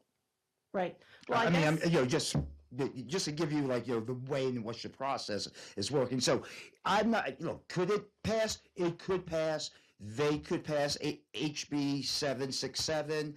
I just think it's unlikely given the bill history and how the bill has gone this session. Right. I just think, it would be worth it for us to write a letter of support so that it's clear that there is support for this bill, even if this is not the year for the bill. We would like to see it come back. We are always more than happy to write any letters of support that you would like for any bills. we're solely giving you the reasons why, you know, what we think of happening and why we didn't put this on your list in January. Right. Because sometimes, and I mean, if you allow me, sometimes having a conversation that's emotionally charged and the like, where there's going to be no resolution whatsoever, I wonder where's the value in that for bodies when you have so many things before you and so many challenges to have conversations in which you know that it's going to end nowhere. And so I don't want folks to get worked up. Or what happens also, though, is that folks think that it's the fault of this person or that person on the committee or this other person, and people are unfairly targeted and blamed for things where it's a process, and it's a process of Annapolis, not a process of an individual or the merits of a particular issue. And I also caution, too, is that if you weigh in on too many things, you lose your voice a little bit in terms of the weight of your voice, if that makes any sense. And it may not. I don't know, Mr. Orleans, if I'm allowed to interact with residents' questions, but that's the prerogative of the mayor. And Any other questions or comments from council? Shall we keep moving? This is a bunch of Yeah, things. we still have things to do, and it's 10:30. Okay. Right. Well, I mean, if we want to propose to write any letters of support, though, we would have to do that today, because the hearings are next week. We won't have a chance to. So, did you want to make a motion, or I'll make a motion that we write a letter of support for the is the municipal infraction bill? That's Yeah. what I would call it. Yeah. The municipal infraction or the? Raising the threshold from $1,000 to $5,000. Oh, yes, absolutely. Yeah. Okay, all in favor, please. Was there a second? A second. That sounded like I was going to Okay. say. Okay. I just got to make sure I'm doing it on I'm doing this with the right bill. Okay. All in favor, please say aye. Aye. Opposed? Yeah. Okay. The motion carries. And just let me add, for that particular bill, I do believe MML is working pretty diligently on that bill as well. They know that this is important to the municipalities all across the state. Okay, so our weighing in may not really make that much of a difference, but it could. Mr. Mayor, I'm not going to say that. Although I have to say, yes, of course, at this particular point in time, me going in with a personal touch saying, to the bill sponsor and the like, we're behind you. What is there that we can do right now to assist you? Is it putting in another letter? That will be filed as late testimony, by the way. I do have to tell you that. It will be marked as late testimony. Will it be read is the question. Well, we voted on it, so. Yeah. No. It's going to be done. It definitely will be done. I will send it to city staff. As I said, you'll have to give us till Wednesday to be able to get that to you, just based upon our hearing Definitely schedule ask the tomorrow. question, if there's something in working with the sponsor, is this what you need? Definitely ask that question. Any other motions?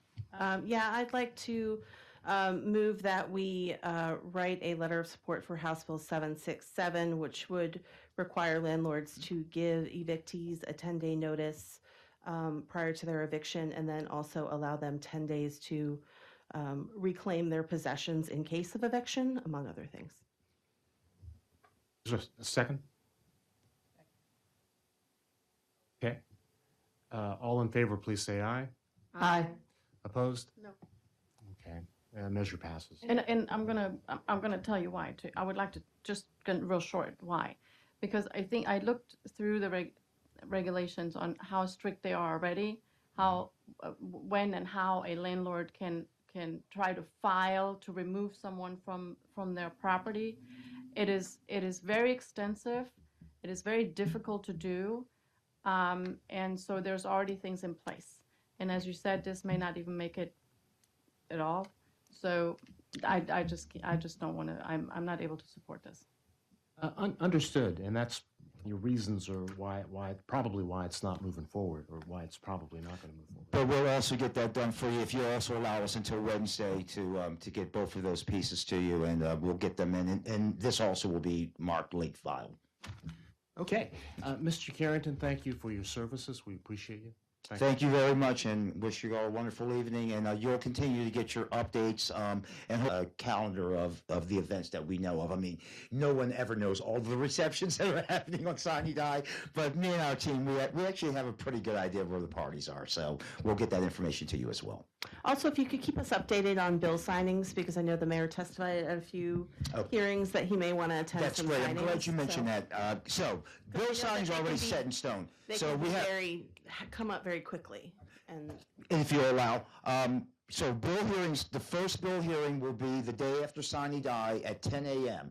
And that list of bills will, if you're lucky and you have an N in the governor's office, you get a list at about 2 o'clock in the morning. So for the bill hearings, the bill signings for the day after sine die, I'm actually there in Annapolis at 2 o'clock in the morning, and I'm harassing them to try to get the list. But it's hard to come by because they don't always know, because remember, I mean, we're passing bills. I mean, the Senate president and the speaker sound like auctioneers when it comes to signing time, like SB 2135. I mean, they are literally cranking trying to get these things out. Right. And then the governor's team is trying to figure out which one of the bills that are safe and easy and no controversy, and we're going to sign them. But there's no rhyme or reason to any of that. So like I can't tell you they usually do all of the energy related things, or they do social services related things. Or it's not. It's a hodgepodge of why is this one being signed and this one's not today? And so there is a schedule of when they do bill signings. There's one, like I said, one is the day after the session, and then there's one 2 weeks from now, I think, or something like that. I'll find out what the schedule is, because they do set that so that people can kind of plan around blocking out those dates. But even when we have the dates, you're still not going to know the corresponding bills to those dates until shortly before that. And that's just not something that we control. It's a thing. Yeah, appreciate that. Thank you so much. Thank you. My pleasure. Thank you. Have a nice evening. Okay, at this point, we're going to jump back to the regular order of the agenda. We're going to jump back to item number 11. Thank you, Darrell. I apologize. I do have that 7-year-old to bed. Have a good Thank one. you. Yeah. Item number 11 is an ordinance to amend Chapter 16 of the City of Greenbelt Code to codify General Order 675. So this is a item for first reading. So we do not discuss items for first reading. We're just reading it into the record. At the request of council, this ordinance formally codifies the City of Greenbelt's existing policy concerning the role of municipal employees, including the police department, in enforcing federal civil immigration laws. This ordinance amends Chapter 16 of the City Code by adding Section 16-5 through 16-9 and revising the chapter title to reflect the inclusion of public safety policies. So would someone like to read this into the record I will for do first that. reading? Do I just read here?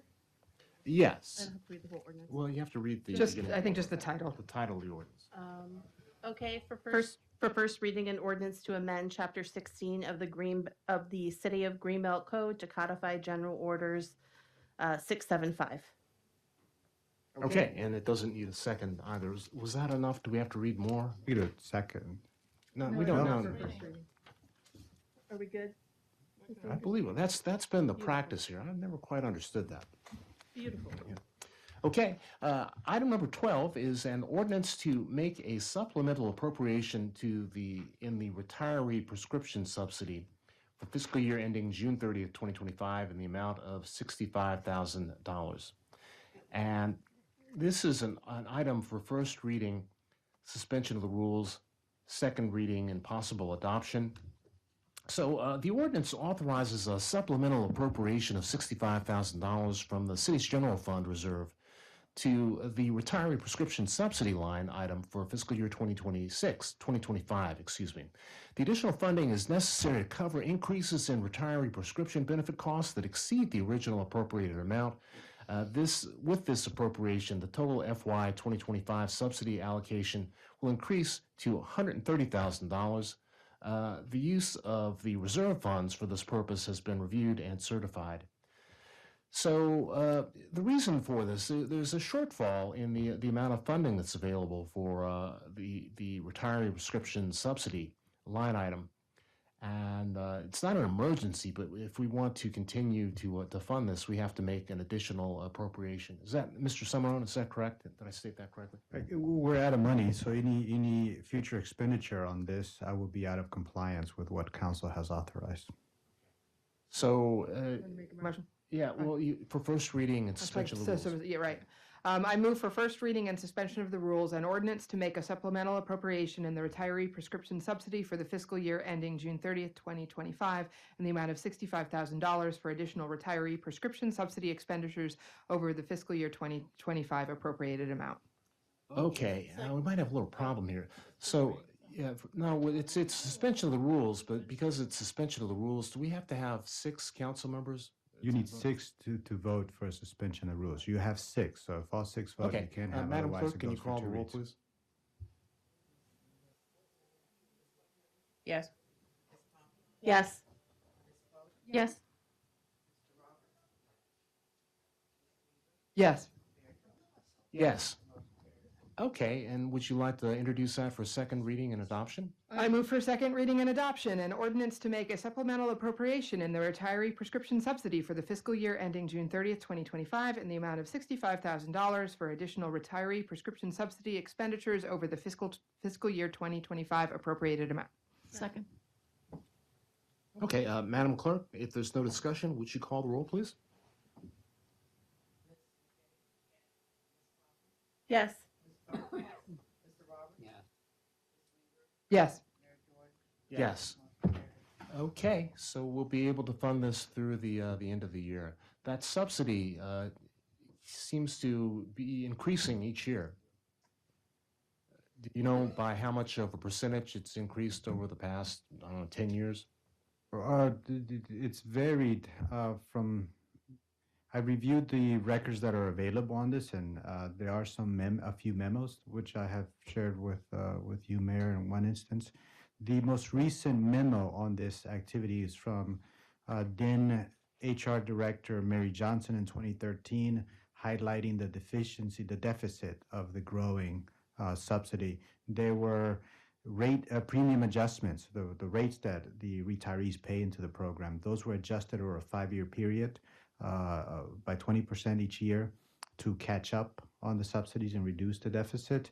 Since 2018, however, we have not had such a concerted effort to close that gap. So the deficit has been growing year to year. And from what I understand from the minutes, is that council has increased the subsidies to the retiree prescription plan year to year. Last year, we exceeded $90,000.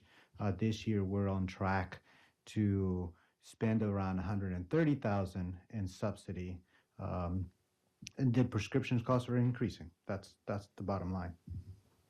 Ms. Pope. So the amounts that we're going to be subsidizing are going to grow in the future. And so now we should look at how can we avoid that? What changes how can we manage it so we don't have these subsidies? Because it's growing, and as we have a budget shortfall, or I mean, not with the budget that you probably presented, but I mean, we had a $4 million hole. So I think we don't know what the future holds, but I think we need to look at things like that and prepare and try to see how can we better manage this so we don't have this shortfall every year, every budget cycle, because it's just growing. The city manager's been looking at this pretty Yeah. carefully. So we need to take a look at that. Okay, we will take a look at that. We will not be able to look at this until we look at our renewal for health insurance and prescriptions, and we will discuss with the broker what options are available. And when is that coming up? We're off cycle, so one of the benefits of being off cycle is that we get more attention during the off cycle period, May, June. Yes. Okay, so So we will look at it, and I welcome feedback from council. I understand this is a sensitive topic. Yeah, of course. Okay, item number 13 is a resolution to establish school zones. Establish school zone on municipal roads in the city to implement an automated stop sign enforcement program within the established school zones. This is an item for first reading. Per council's request, this proposed resolution establishes official school zones on municipal roads within a 1/2 mile radius of the 5 public schools in the city of Greenbelt. The designation of these school zones is a required step under Maryland law in order to implement the city's automated stop sign enforcement program. Pursuant to Article 21-803.1 the transportation article of the Annotated Code of Maryland, automated stop sign monitoring systems may only operate within formally designated school zones. This resolution ensures compliance with that requirement and supports the city's broader efforts to enhance traffic safety in areas frequently used by students, families, and pedestrians. The resolution identifies the specific schools and authorizes the installation of appropriate signage consistent with state regulations to mark the designated zones. This is an item for first reading. Would someone like to read this into the record? I can read it. Okay. For first reading, resolution to establish school zones on municipal roads in the city to implement an automated stop sign enforcement program within the established school zones. Okay. So there we have it. Now let's move on to item number 14, which is a related item. This is an ordinance to amend the City of Greenbelt Code to authorize the operation of a sign monitoring system in school zones, stop sign monitoring system in school zones, establish associated fines and fees, and provide the enforcement of violations. So this ordinance, we had a work session. Actually, I think we had 2 work sessions with the police chief. I know he's on the line, but this is for first reading, so we're not going to get into any discussion. But this ordinance amends Chapter 11 of the City Code to establish and authorize the operation of stop sign monitoring systems within designated school zones in the city of Greenbelt, pursuant to Maryland HB 364. That was a House bill in 2024, which set up these zones. And that's going to permit such systems, the automated stop sign monitoring system in Prince George's County. The ordinance also sets forth the requirements for signage, public notice, civil procedures, and penalties.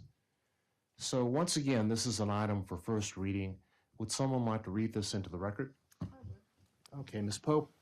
I'd like to introduce for first reading an ordinance to amend the City of Greenbelt Code to authorize the operation of sign monitoring systems in school zones, establish associated fines and fees, and provide for the enforcement of violations. Okay. Oh, well, thank you so much.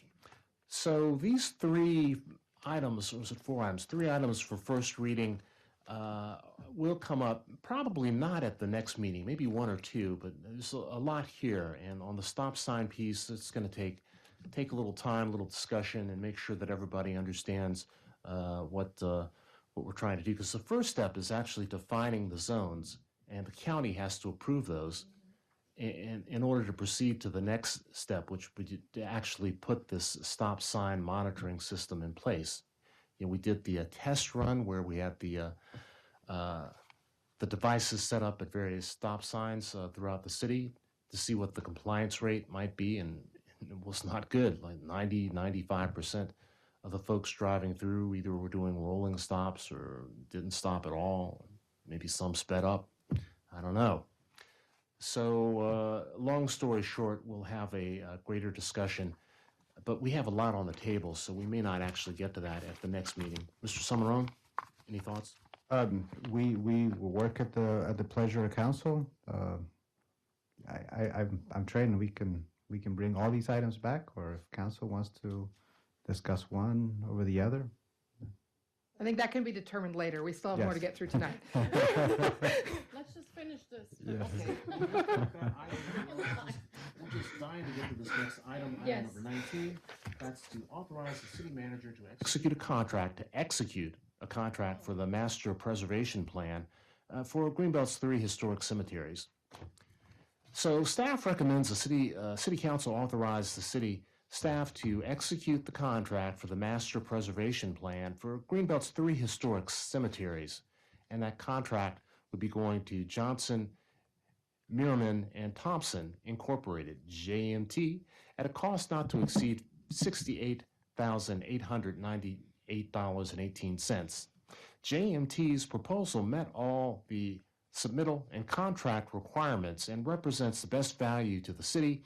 In FY2025, the approved capital project budget allocated $70,000 to this project, including $35,000 in grant funding from the Maryland Heritage Areas Authority, which is a state entity.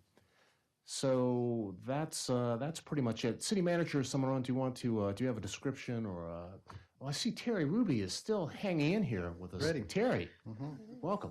Miss Ruby, Good evening. good Thank evening. you. So in your packet, you have a memo that really outlines the scope of the project and the deliverables and so forth.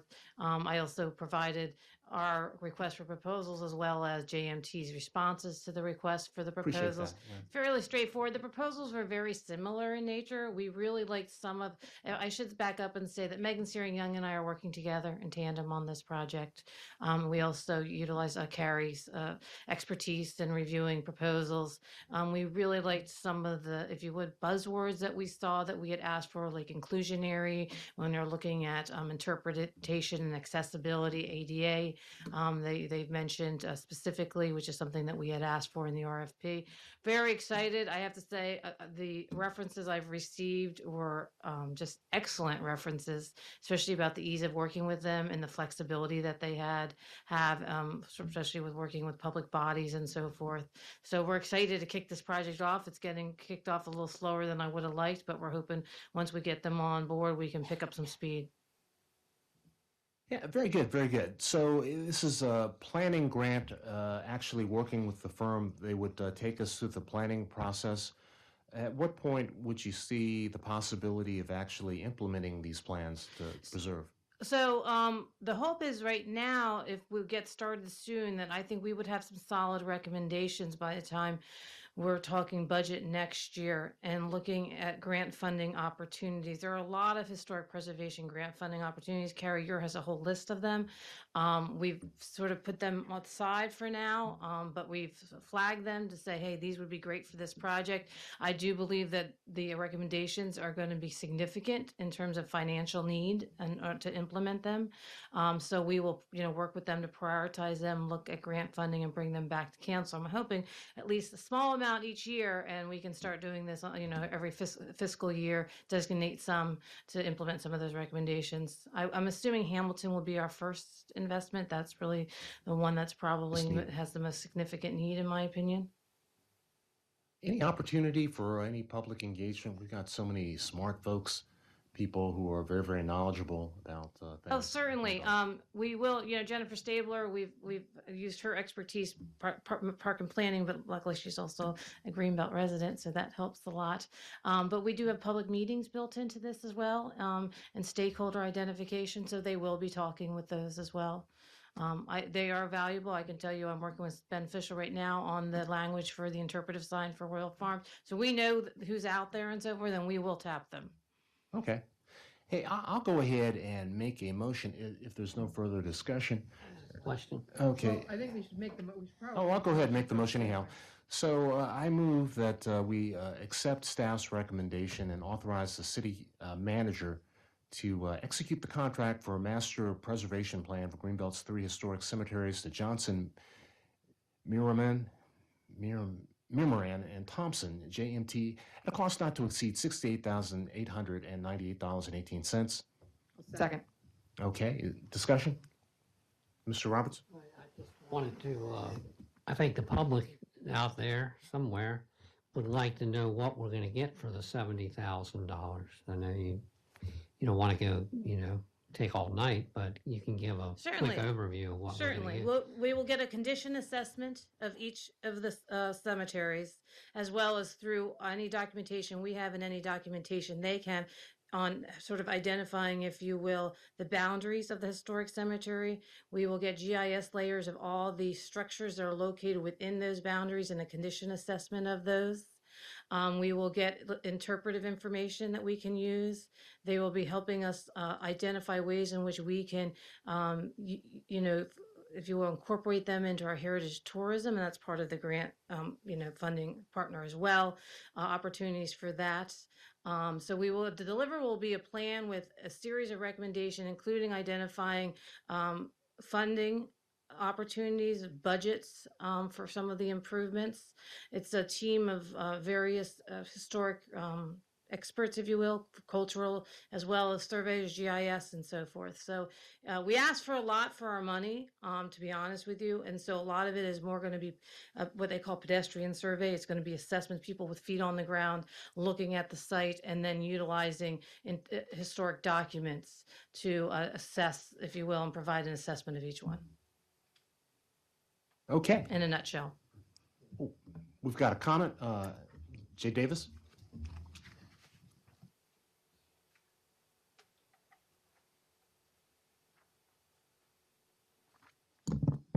Jay Davis, Greenbelt East. I am so glad that we have actually gotten to this part where we're actually going to start designing and planning and surveying. It is something that I have been asking for God knows how long. I mean, I'm just about ready to go into the cemetery myself. All right. Don't say that, Jay. We want you around for a while longer. Anyway, and I'm glad that part of it is that you're going to be looking at the boundaries and the extent. And I know at some point we may have to think about surveys and stuff like that. And that's expensive when you get to that point. But if they propose that, we can do it. My one question is, with the Turner Cemetery, you're also including the area that we think is the enslaved part of the cemetery. That's really the only area. We're only including the historic part. Okay. Okay. Due to budgetary constraints. Right. So I know that's something that we really want to make sure that we know where that is, because that's very important. The heritage and the tourism part of this is just amazing how many people, including myself, we go and look for historic cemeteries, whether they have headstones or not. It's just the fact that you're there and you're representing their family and the history and the background. So thank goodness we're doing this. Thank you. Thank you so much. Let's go ahead and if there's no addition, anybody online? No? Okay. Do we need to, this is an order. All in favor, please say aye. Aye. Opposed? No. Okay. It's passes 5-1. I'm voting against it because I would like to continue to be able to afford to live in Greenbelt. And I see this as just money after money after money. It's something I would like to do, but right now I don't see us having the money to keep Greenbelt an affordable place. And if we're just going to keep spending it on everything, it's never, I ain't going to be able to afford to live here anymore, which, you all wouldn't like that, but yeah, I wouldn't like it. Well, in this case, it's a 50-50 match with public funding, so. Yeah, it's already in the budget, so. 2025 budget. But I hear you. Definitely hear you. Item number 20, unfortunately, Councilmember Niesel had to leave, but this letter to Superintendent House and the Prince George's County Public Schools on a temporary structure at historic Greenbelt Middle School or High School for Spring Hill Lake Elementary School students. So when I first looked at this, I really, every time we have a work session with a stakeholder, I want to follow up with a thank you note with 3 bullet points, just things that we talked about, because it reminds the folks that we talked with about what we asked.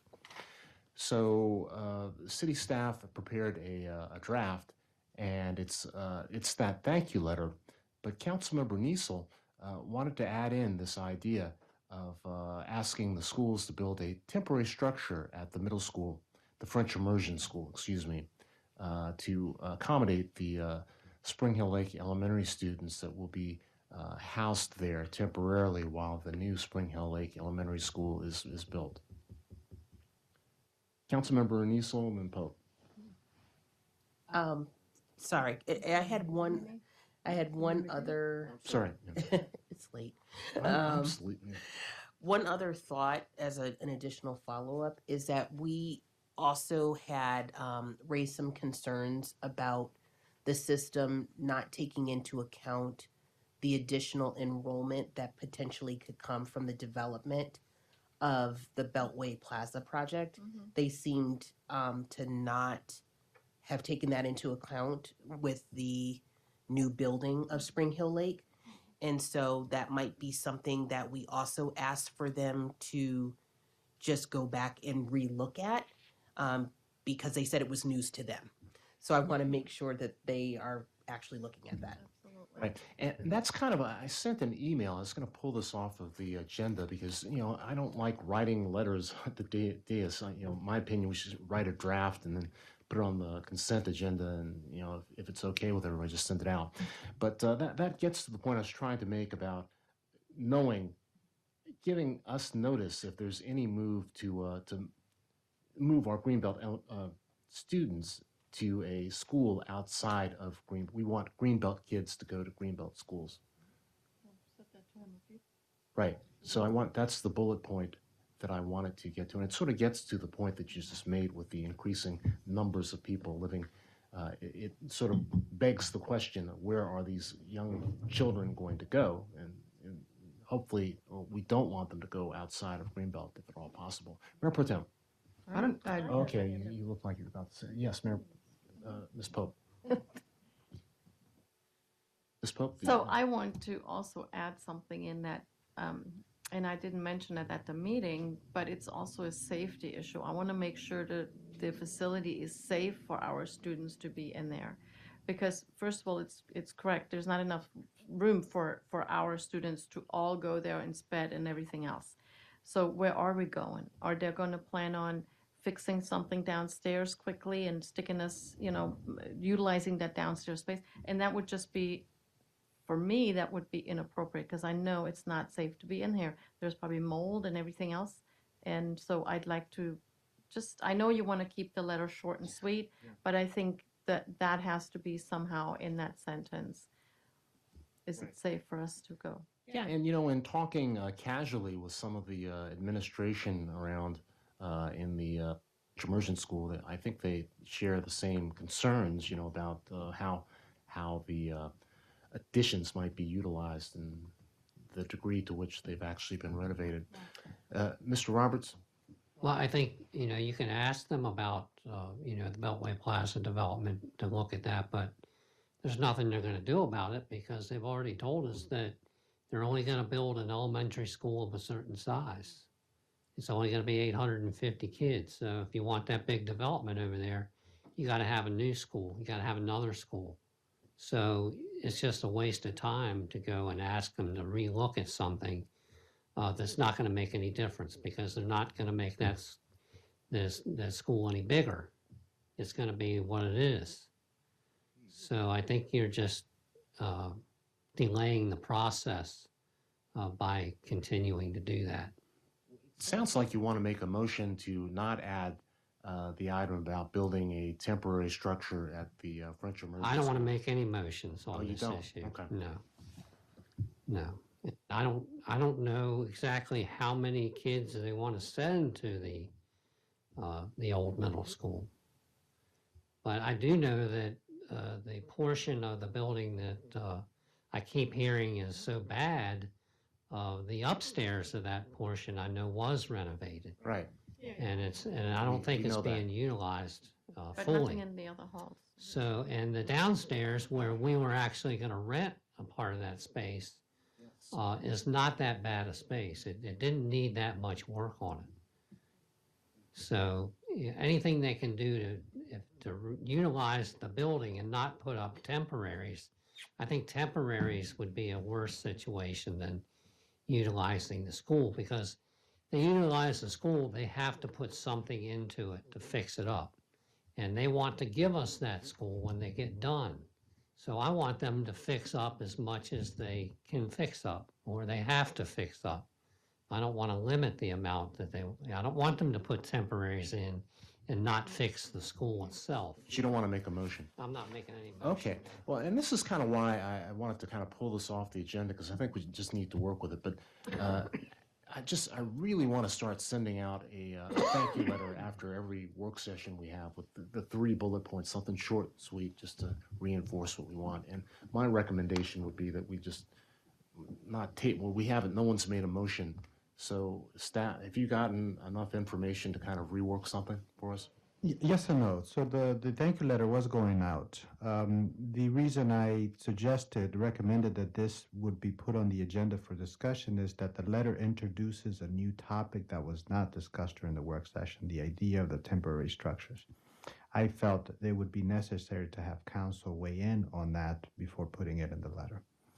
That can be done offline if it's council's preference that I work that out. I'm not sure how we'll get consensus on something. This letter will have signatures of all of council, so it is a council communication. So I have enough for the 3 bullet points that are there. That doesn't seem to be an issue. The notifications if students are going to be directed to go to other schools, that message, I think there's a common thread there, and we've I think there's a catchy phrase, Greenbelt schools for Greenbelt kids, right? And we could talk about that, and there's a committee that actually looks at that on a regular basis. Yeah. The safety issues, we've heard that. So that's something that can be added on there because there's been enough conversation about that. The growth factor, factor conversation has been addressed. We can reiterate that message about the growth factor. From what I understand from the process is they went to the county Parks and Planning and said, what is the growth factor of children in this zone, in the school zone, and they provide that growth factor, and they take that growth factor and factor it into the school capacity. So we can ask for a review of that, but I think it'll probably be also advantageous for us to simultaneously send a letter to Park and Planning, and say, hey, there's this development happening at this site. Make sure you're accounting for the growth factor that this development is going to come, not just for the schools, but then there's also the public safety aspect to it, and the other demand on services that development brings. Just an idea. But I think I have enough to move forward with the 3 additions, in addition to the temporary structures. Does that make sense? I was just going to say, perhaps we can phrase this as we would like to see a plan of how they plan to use that Dora Kennedy space to meet the needs of the Spring Hill Lake children. Population. Yeah. Yes, and should, Entire school population. right, and would they please consider, maybe we request that they consider building a temporary structure to accommodate them if needed. I don't know if I would don't know. mention temporary structures at all, because I would hope that they maybe renovate something, but on the other hand, I don't think they're gonna put too much money into that school, quite honestly, because after we're out, they're gonna Yeah. let it go, right? No, I mean, they're going to Um, do as little as possible. I think that's why Amy Yes. mentioned the temporary structure, because she was like, well, maybe they would just put that up. Because that's kind of, those are prefab and, Right, oh, yeah, we have them, but. right. But I think maybe Yeah, maybe rephrase. asking them to give us a plan about how they plan Have you considered this number of yeah. students. Have And you then considered that option? that could open the door for us to Yeah. say, like, well, what did you consider? Would you consider? I don't know. concur with Ms. Pope about asking for renovation, asking for we really don't like temporaries to begin with. We would rather see them fix up some additional space. As you said, maybe that top floor, the addition, if that needs a little addition, and we need to see the plan of the proposal on exactly how they're going to fit that many students into that space. Mayor Pro Tem. Yeah, I think it makes sense to ask for a plan for both fitting the students and to do it in a facility that is safe and reasonably comfortable for them. I do think that we should, if this was an item that Ms. Niesel asked to be added to the letter, we need to make sure that she's okay with that change rather than specifically asking for a temporary. Okay, so we're back to asking staff to kind of work on this, and it'll come back up again. You want the letter come? Mr. Roberts. Well, first of all, I don't believe that the school system doesn't know about the Beltway Plaza development. They have to know about that. And if they if they really cared, why would they be wanting to get rid of the historic middle school, what I call the old high school? Because it's a lot cheaper to fix a building that you already have. You remember what they say, the most environmentally sensitive and the cheapest building is the one that's already built. So why would they not want to keep that building, fix it, so when Beltway Plaza comes online, they got another school for those kids to go to. We already got that school there. So, well, it's not. There's What you're saying makes- that's the exact same makes a thing whole they lot said of sense, Mr. Roberts. about the That- community center. That it totally was makes no sense, but good. we know They had to tear it we down, know and before- now we know it's not. this no isn't good. the first time they tried to get rid of the school. I mean, they were going to get rid of it before. We set up the task force and worked very, very hard on how the city might use it for almost a year. And I guess because the pressing need, they went ahead and saw that it was cheaper to build the other middle school. I think that's what Well, happened. no, but they fixed that school to use it. They had too much Before they capacity. There was wanted no they place wanted to to put tear the it down, students. and then they realized no, we need to put the French immersion in there. So then they fixed it and said we're going to use it. School. Yeah. That's why they put it. That's why they fixed it, because they needed it. And you know, I say this because I remember the time back in, I guess it was the 80s, where the school system said, "Oh, we got all these old school buildings, and we don't need them anymore. We're not going to have that many kids." Blah blah blah. They went around and tore down a whole bunch of schools, and then they realized, "Oh, we need more schools." And to me, that's not the smartest way to do stuff. Okay. Hey, so I like we've given you some guidance. I wish Amy was here, Councilmember Niesel was here to speak on this a little bit more. So let's work on it and bring it back. That will bring us to item number 21, which is budget work session process recommendations. So Councilmember McKinney, you drafted some discussion items for us. I did. Thank you, Mr. Mayor. Try to make this quick. I think the major headlines that I was hoping to discuss here tonight was how to make sure that the budget work sessions can move as efficiently and productively as possible, as well as provide staff direction in advance of those meetings so that when we come into the work sessions, they can be productive. And so a couple of things that I identified as points for our discussion tonight is,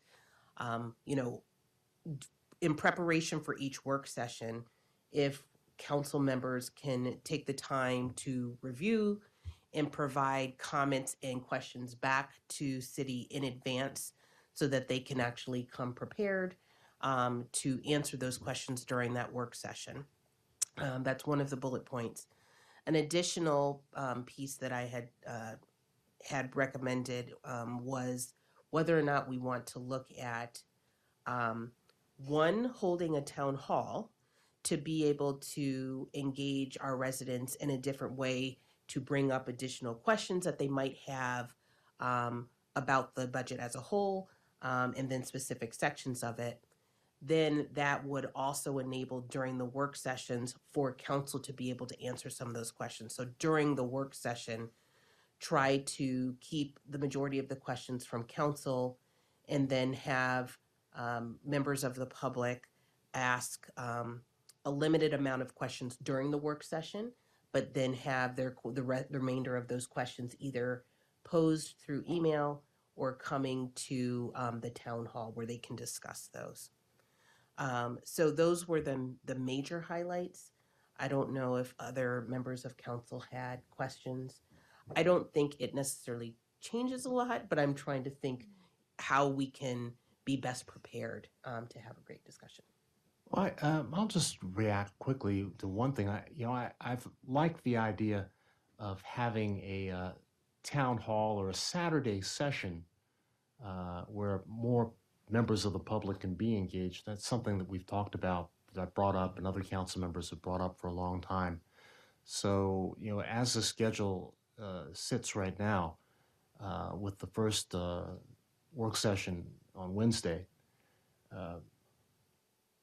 still, the town hall will require staff to actually do a different kind of a presentation, sort of what was presented today, but going into greater detail. But the way we've got the schedule laid out, I just feel like in talking to other municipalities, some of them have like a long session on 1 or 2 Saturdays, and they're able to actually cover a lot of ground. And the idea is to maybe get as much public participation as possible, and sometimes that's kind of hard to do on a weeknight. Mr. Roberts? Well, it doesn't happen on Saturdays either, because we've had many things on Saturday that people don't come to. But I think the point I wanted to make was that I don't want to limit anyone's input at any point in the discussion of the budget, because we have a hard enough time getting anybody to comment anyway. So why would we want to try to limit somebody and say, oh, well, you're going to have to come back for the town hall to say what you want to say? No, that's not the way Greenbelt's set up. Greenbelt is set up to give people an opportunity to speak at every meeting we have, at every issue that we have on the table. That's what our charter tells us to do. So talking about limiting people's input at any point, no, I'm not in favor. Thank you. Ms. Poe? I like the idea of, getting your questions in ahead of time to the city manager. We've been doing that for the past, years, right? And that worked really well. If you have a question, give it to the city manager. He's going to bring it to the departments. They can get back to you by email, and also we can discuss it right then and there at the meeting, or, your question has been answered, so we don't even need to talk about it anymore. Because everyone receives the information. If you ask something, everyone receives the same information. That's the way it should be. So that has been worked, that worked very well, and I think we should continue to do so, yeah. Yeah, and this is actually something that I thought I had sent to Danielle, and it turned out it didn't save in the shared document. But I would actually, I think what Ms. McKinney proposes is 48 hours ahead to get the written questions, because I feel like it's actually been kind of mixed in terms of getting the questions ahead. And so what I actually would propose, and I apologize that this didn't make it into the packet because I thought I had sent it, but I would actually propose setting up deadlines and making it much earlier than that. I know for me, if I have deadlines, it makes it a lot easier for me to plan ahead in terms of I know when I have to read things. So this is a proposal that I recognize may not be popular with everybody, but the idea is that if we get the questions to staff the Monday the week before the packet, they have time to answer them and even get the answers in the packet before the work session. Now, it requires a little bit of discipline in terms of reading the right sections ahead of time, but it's actually not reading them necessarily. You just have to plan far enough ahead. Now, obviously, these first two are coming up very quickly. Now, and again, this may not be completely feasible, but it turns out that most of our work sessions are actually on Wednesdays. The budget work sessions are on Wednesdays. So, planning ahead now, obviously these first two are pretty tight because we just got the budget today. So, those don't quite work. But then, making sure that, for example, Public Works and Capital Projects, we all read between now and over the weekend, and then send the questions to staff Monday a week from today, so they have the week to prepare and answer, and then the next one is sort of a week after that, and so on, and just try to be very disciplined about reading ahead in the packet, getting the questions written ahead, and then we don't necessarily have to go line by line, because some of those questions that might be line by line questions can be responded to ahead of time, and I feel like that would allow us to have more substantive discussion. So this would be my addendum to what Ms. McKinney said, is that actually trying to backtrack it from when each of the work sessions are, and have deadlines for our homework so that we're prepared, and then send that in, and then I think we could make those actual sessions go a lot faster. Not going to be allowed to ask a question at the meeting? No, I'm not saying that, Rodney. I'm not saying that. I'm saying if something comes up, if something occurs to you at the meeting, but why not have most of the questions answered ahead of time? Why does everything have to be changed by this council? I don't understand that. We've been going through budget work sessions for years and years and years, and there's nothing wrong with the process. It's an open process for our citizens. And then, but we just have to change everything. Why?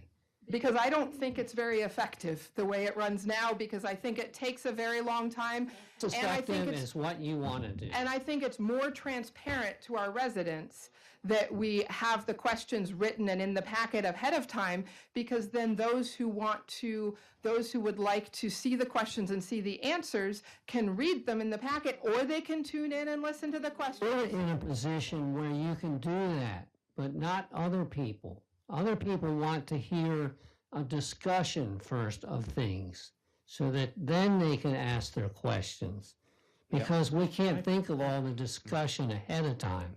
If you read the packet, you can come up with questions ahead of time. I think there's a middle ground here. I certainly understand and support the spirit of the proposal, and I'm not interested in ever catching staff off guard. I do think that it's important to have some flexibility, and I think that our role as elected officials is sometimes to have those conversations out loud. While it might be more fitting for your style of taking information in to have everything written out and to have the answers there, I think something gets lost for other people that may not have the time or the inclination in the public to actually read through those questions ahead of time. So I think there's a balance. I take Councilmember McKinney's proposal as a positive thing, and I agree with the spirit of what she said. I just think that, I think it's an evolving process. This is a different council this year. So let me finish. So as far as any more than 48 hours, I think it's something we can all strive to do, but I don't want to etch that in stone, and I'm definitely not in favor of putting it further out, because life happens, things happen with staff as well as council members, and realistically, just looking around the room, 48 hours or more, that's a lot to ask. The town hall Saturday session is something that I would support. We've not tried that out. We've never tried that out with the budget. And if that's a way of actually getting through 2 of these work sessions or 3 of these work sessions on the budget instead of 3 separate, doing it all one day, that's something that I personally would like to try. I think it would be good use of time. Jenny, do you have any thoughts? I think the idea of providing questions in advance, like if people can, I think that's great, because it does give staff more time to respond, understanding that not everyone can do that, but if you can, I think that it's helpful.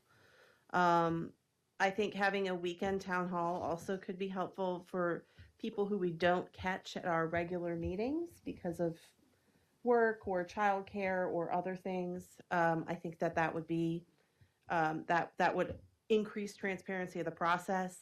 I would also be open to doing 1 or 2 Sunday work sessions where we bang through a little bit more than usual.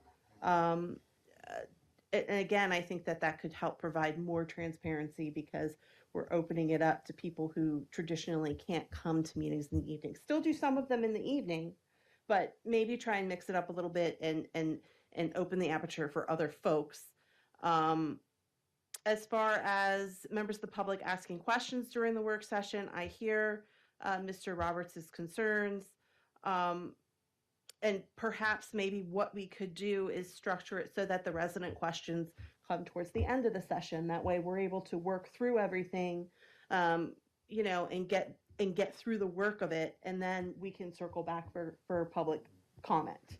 That way we sort of don't, because sometimes those comments are sort of like they provide sort of a stopping point, and then we have to sort of get re-going again. So if we could maybe make it through, and then folks could ask questions at the end of the meeting, maybe that could sort of help. Anyway, those are my comments. But in general, I do think it's a great idea to just try and be a little more prepared and structured for ourselves. If I could, that you said something about trying to bang through a little bit more on a Saturday or Sunday. One thing that's occurred to me is it's just hard for members of the public to actually have the attention span to get through all of these sessions. Yeah. And because I know that there are residents, there are some of them, maybe there are more, that would like to follow it, but just over the course of 8 weeks, it's kind of hard to do that. So, you know, I'm willing to do some sort of a town hall or a compressed work session where we take on 3. It also frees up more time in our schedule for other things. Member Tim? Yeah, just 2 points, because I think one point is that it doesn't reduce the amount of work to read the budget by shifting the timeline of doing it earlier. If you're going to read the whole budget, you still have to read the whole budget. If you're doing it with a deadline of 48 hours before the work session versus a week before the work session, it's still the same amount of time and effort to read the budget. It just means that staff can have those questions. And the second point is that I'm not proposing that there be no questions during the work session. I think the point is that if we get out of the way the questions that are sometimes very detail-oriented and very specific, if we get those questions out of the way in writing ahead of time, that actually means the discussion during the work session can be richer and about meatier issues, because we have gotten through the very detailed-oriented line-by-line questions.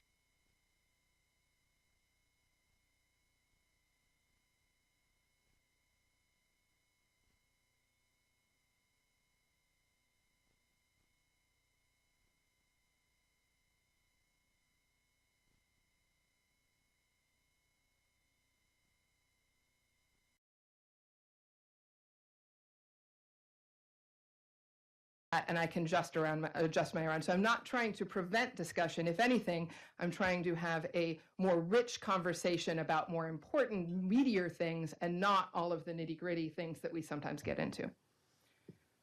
Let's see, we got a comment here. I just want to, because you said pages, can we get the page? Yeah, I actually asked for that today. We're discussing, that's always very helpful. Yes.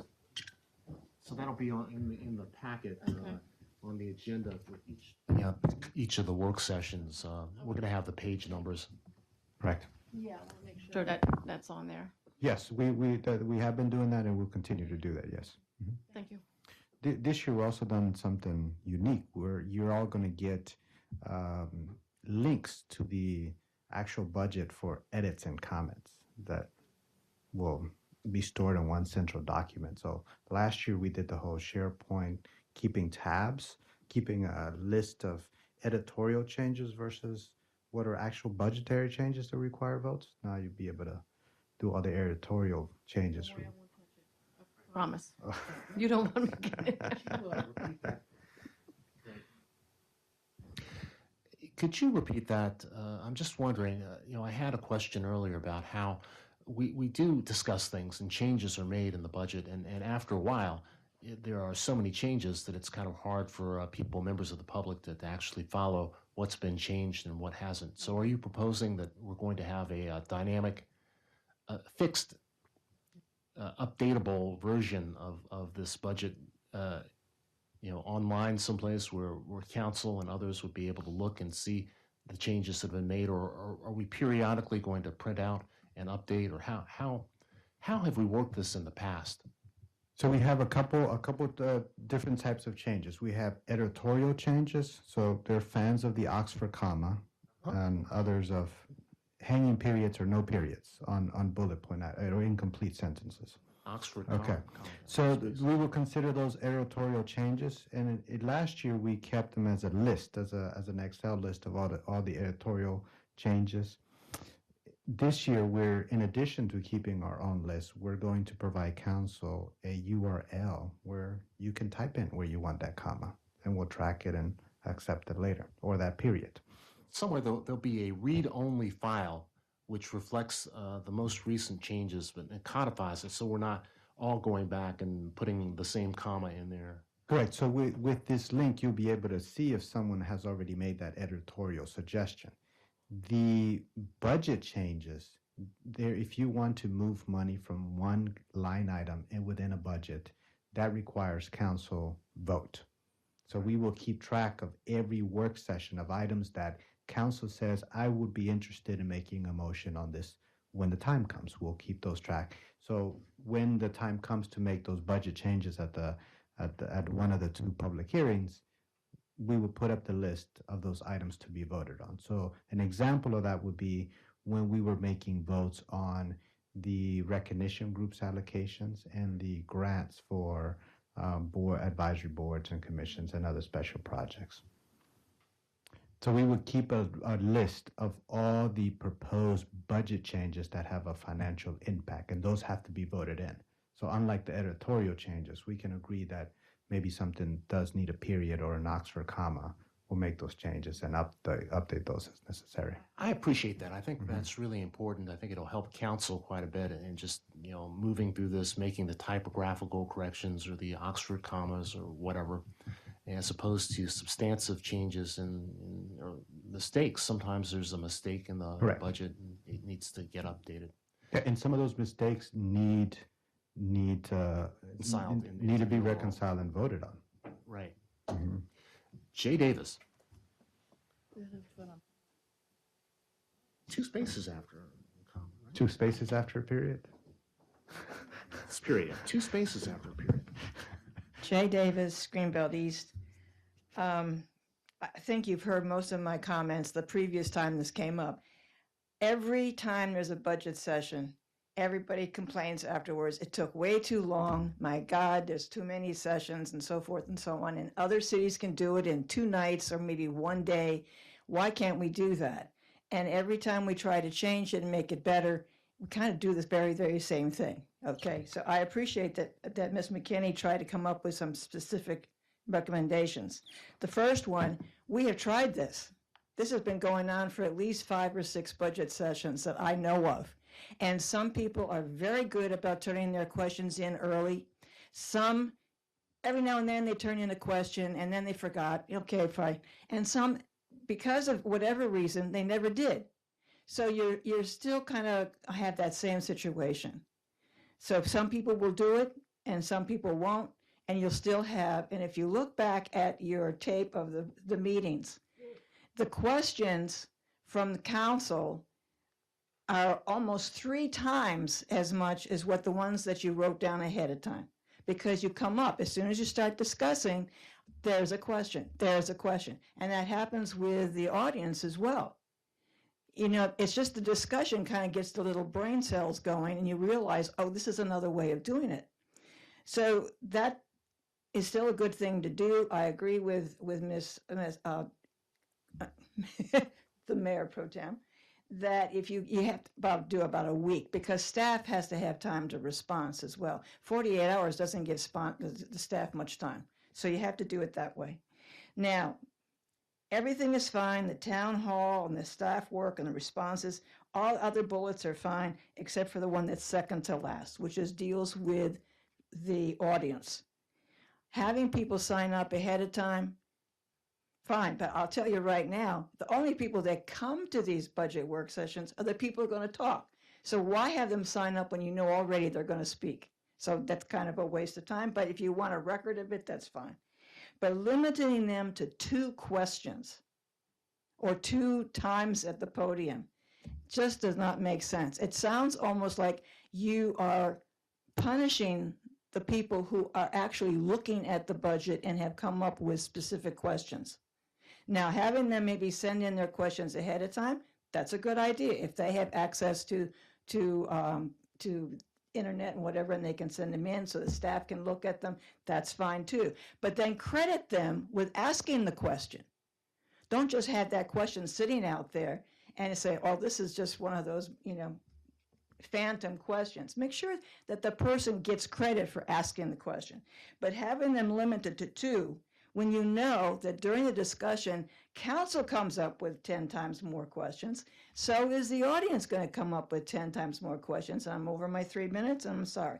And as far as having asked the questions all at the end, that means that you're having somebody or several somebodies waiting, and they're going to have more than just 1 question. They're going to have 10 questions all of a sudden at the end. It's better to do what the mayor does, is you break it up into maybe 3 or 4 times during the budget, and that'll shorten the questions right there. Appreciate that. Thank you, Jay. So, stimulating discussion, great points. I don't know how we, with the timetable, this concept, the idea of a town hall or trying to do 2 or 3 of these work sessions on a Saturday afternoon or Sunday afternoon, we just have to kind of work that out. And I don't think we can work it out here at the dais at 20 minutes till midnight. Thank you for the thought pieces. And I, for one, will do my best to implement your suggestions into the way that we move forward. Well, it's almost that time, but we've got to cover item number 22, council activities and reports. Yeah, and I'm not sure everybody's had a chance to put things in, but this is what this was what in the was in the spreadsheet thus far. This may need to be added into later on. I think we can. I don't think we need to spend a lot of time talking about it, although I will say it was a lovely Women's History Month event at Spring Hill Lake Elementary School. Yes, thank you. It was very nice. Yes. And I think I got to stay a whole 20 minutes and grab a plate. I'm just looking through here. Mayor Pro Tem Weaver, you judged that If I Were Mayor I contest. did. Oh, you were looking for ideas. It was there were some good essays. There were also, I have to say, some very sad essays about fourth graders being prepared for violence at their schools and writing that into their essays. So there were some really lovely ideas, and then it was also some things that's like, I wish fourth graders did not have to think about this, but it was enjoyable.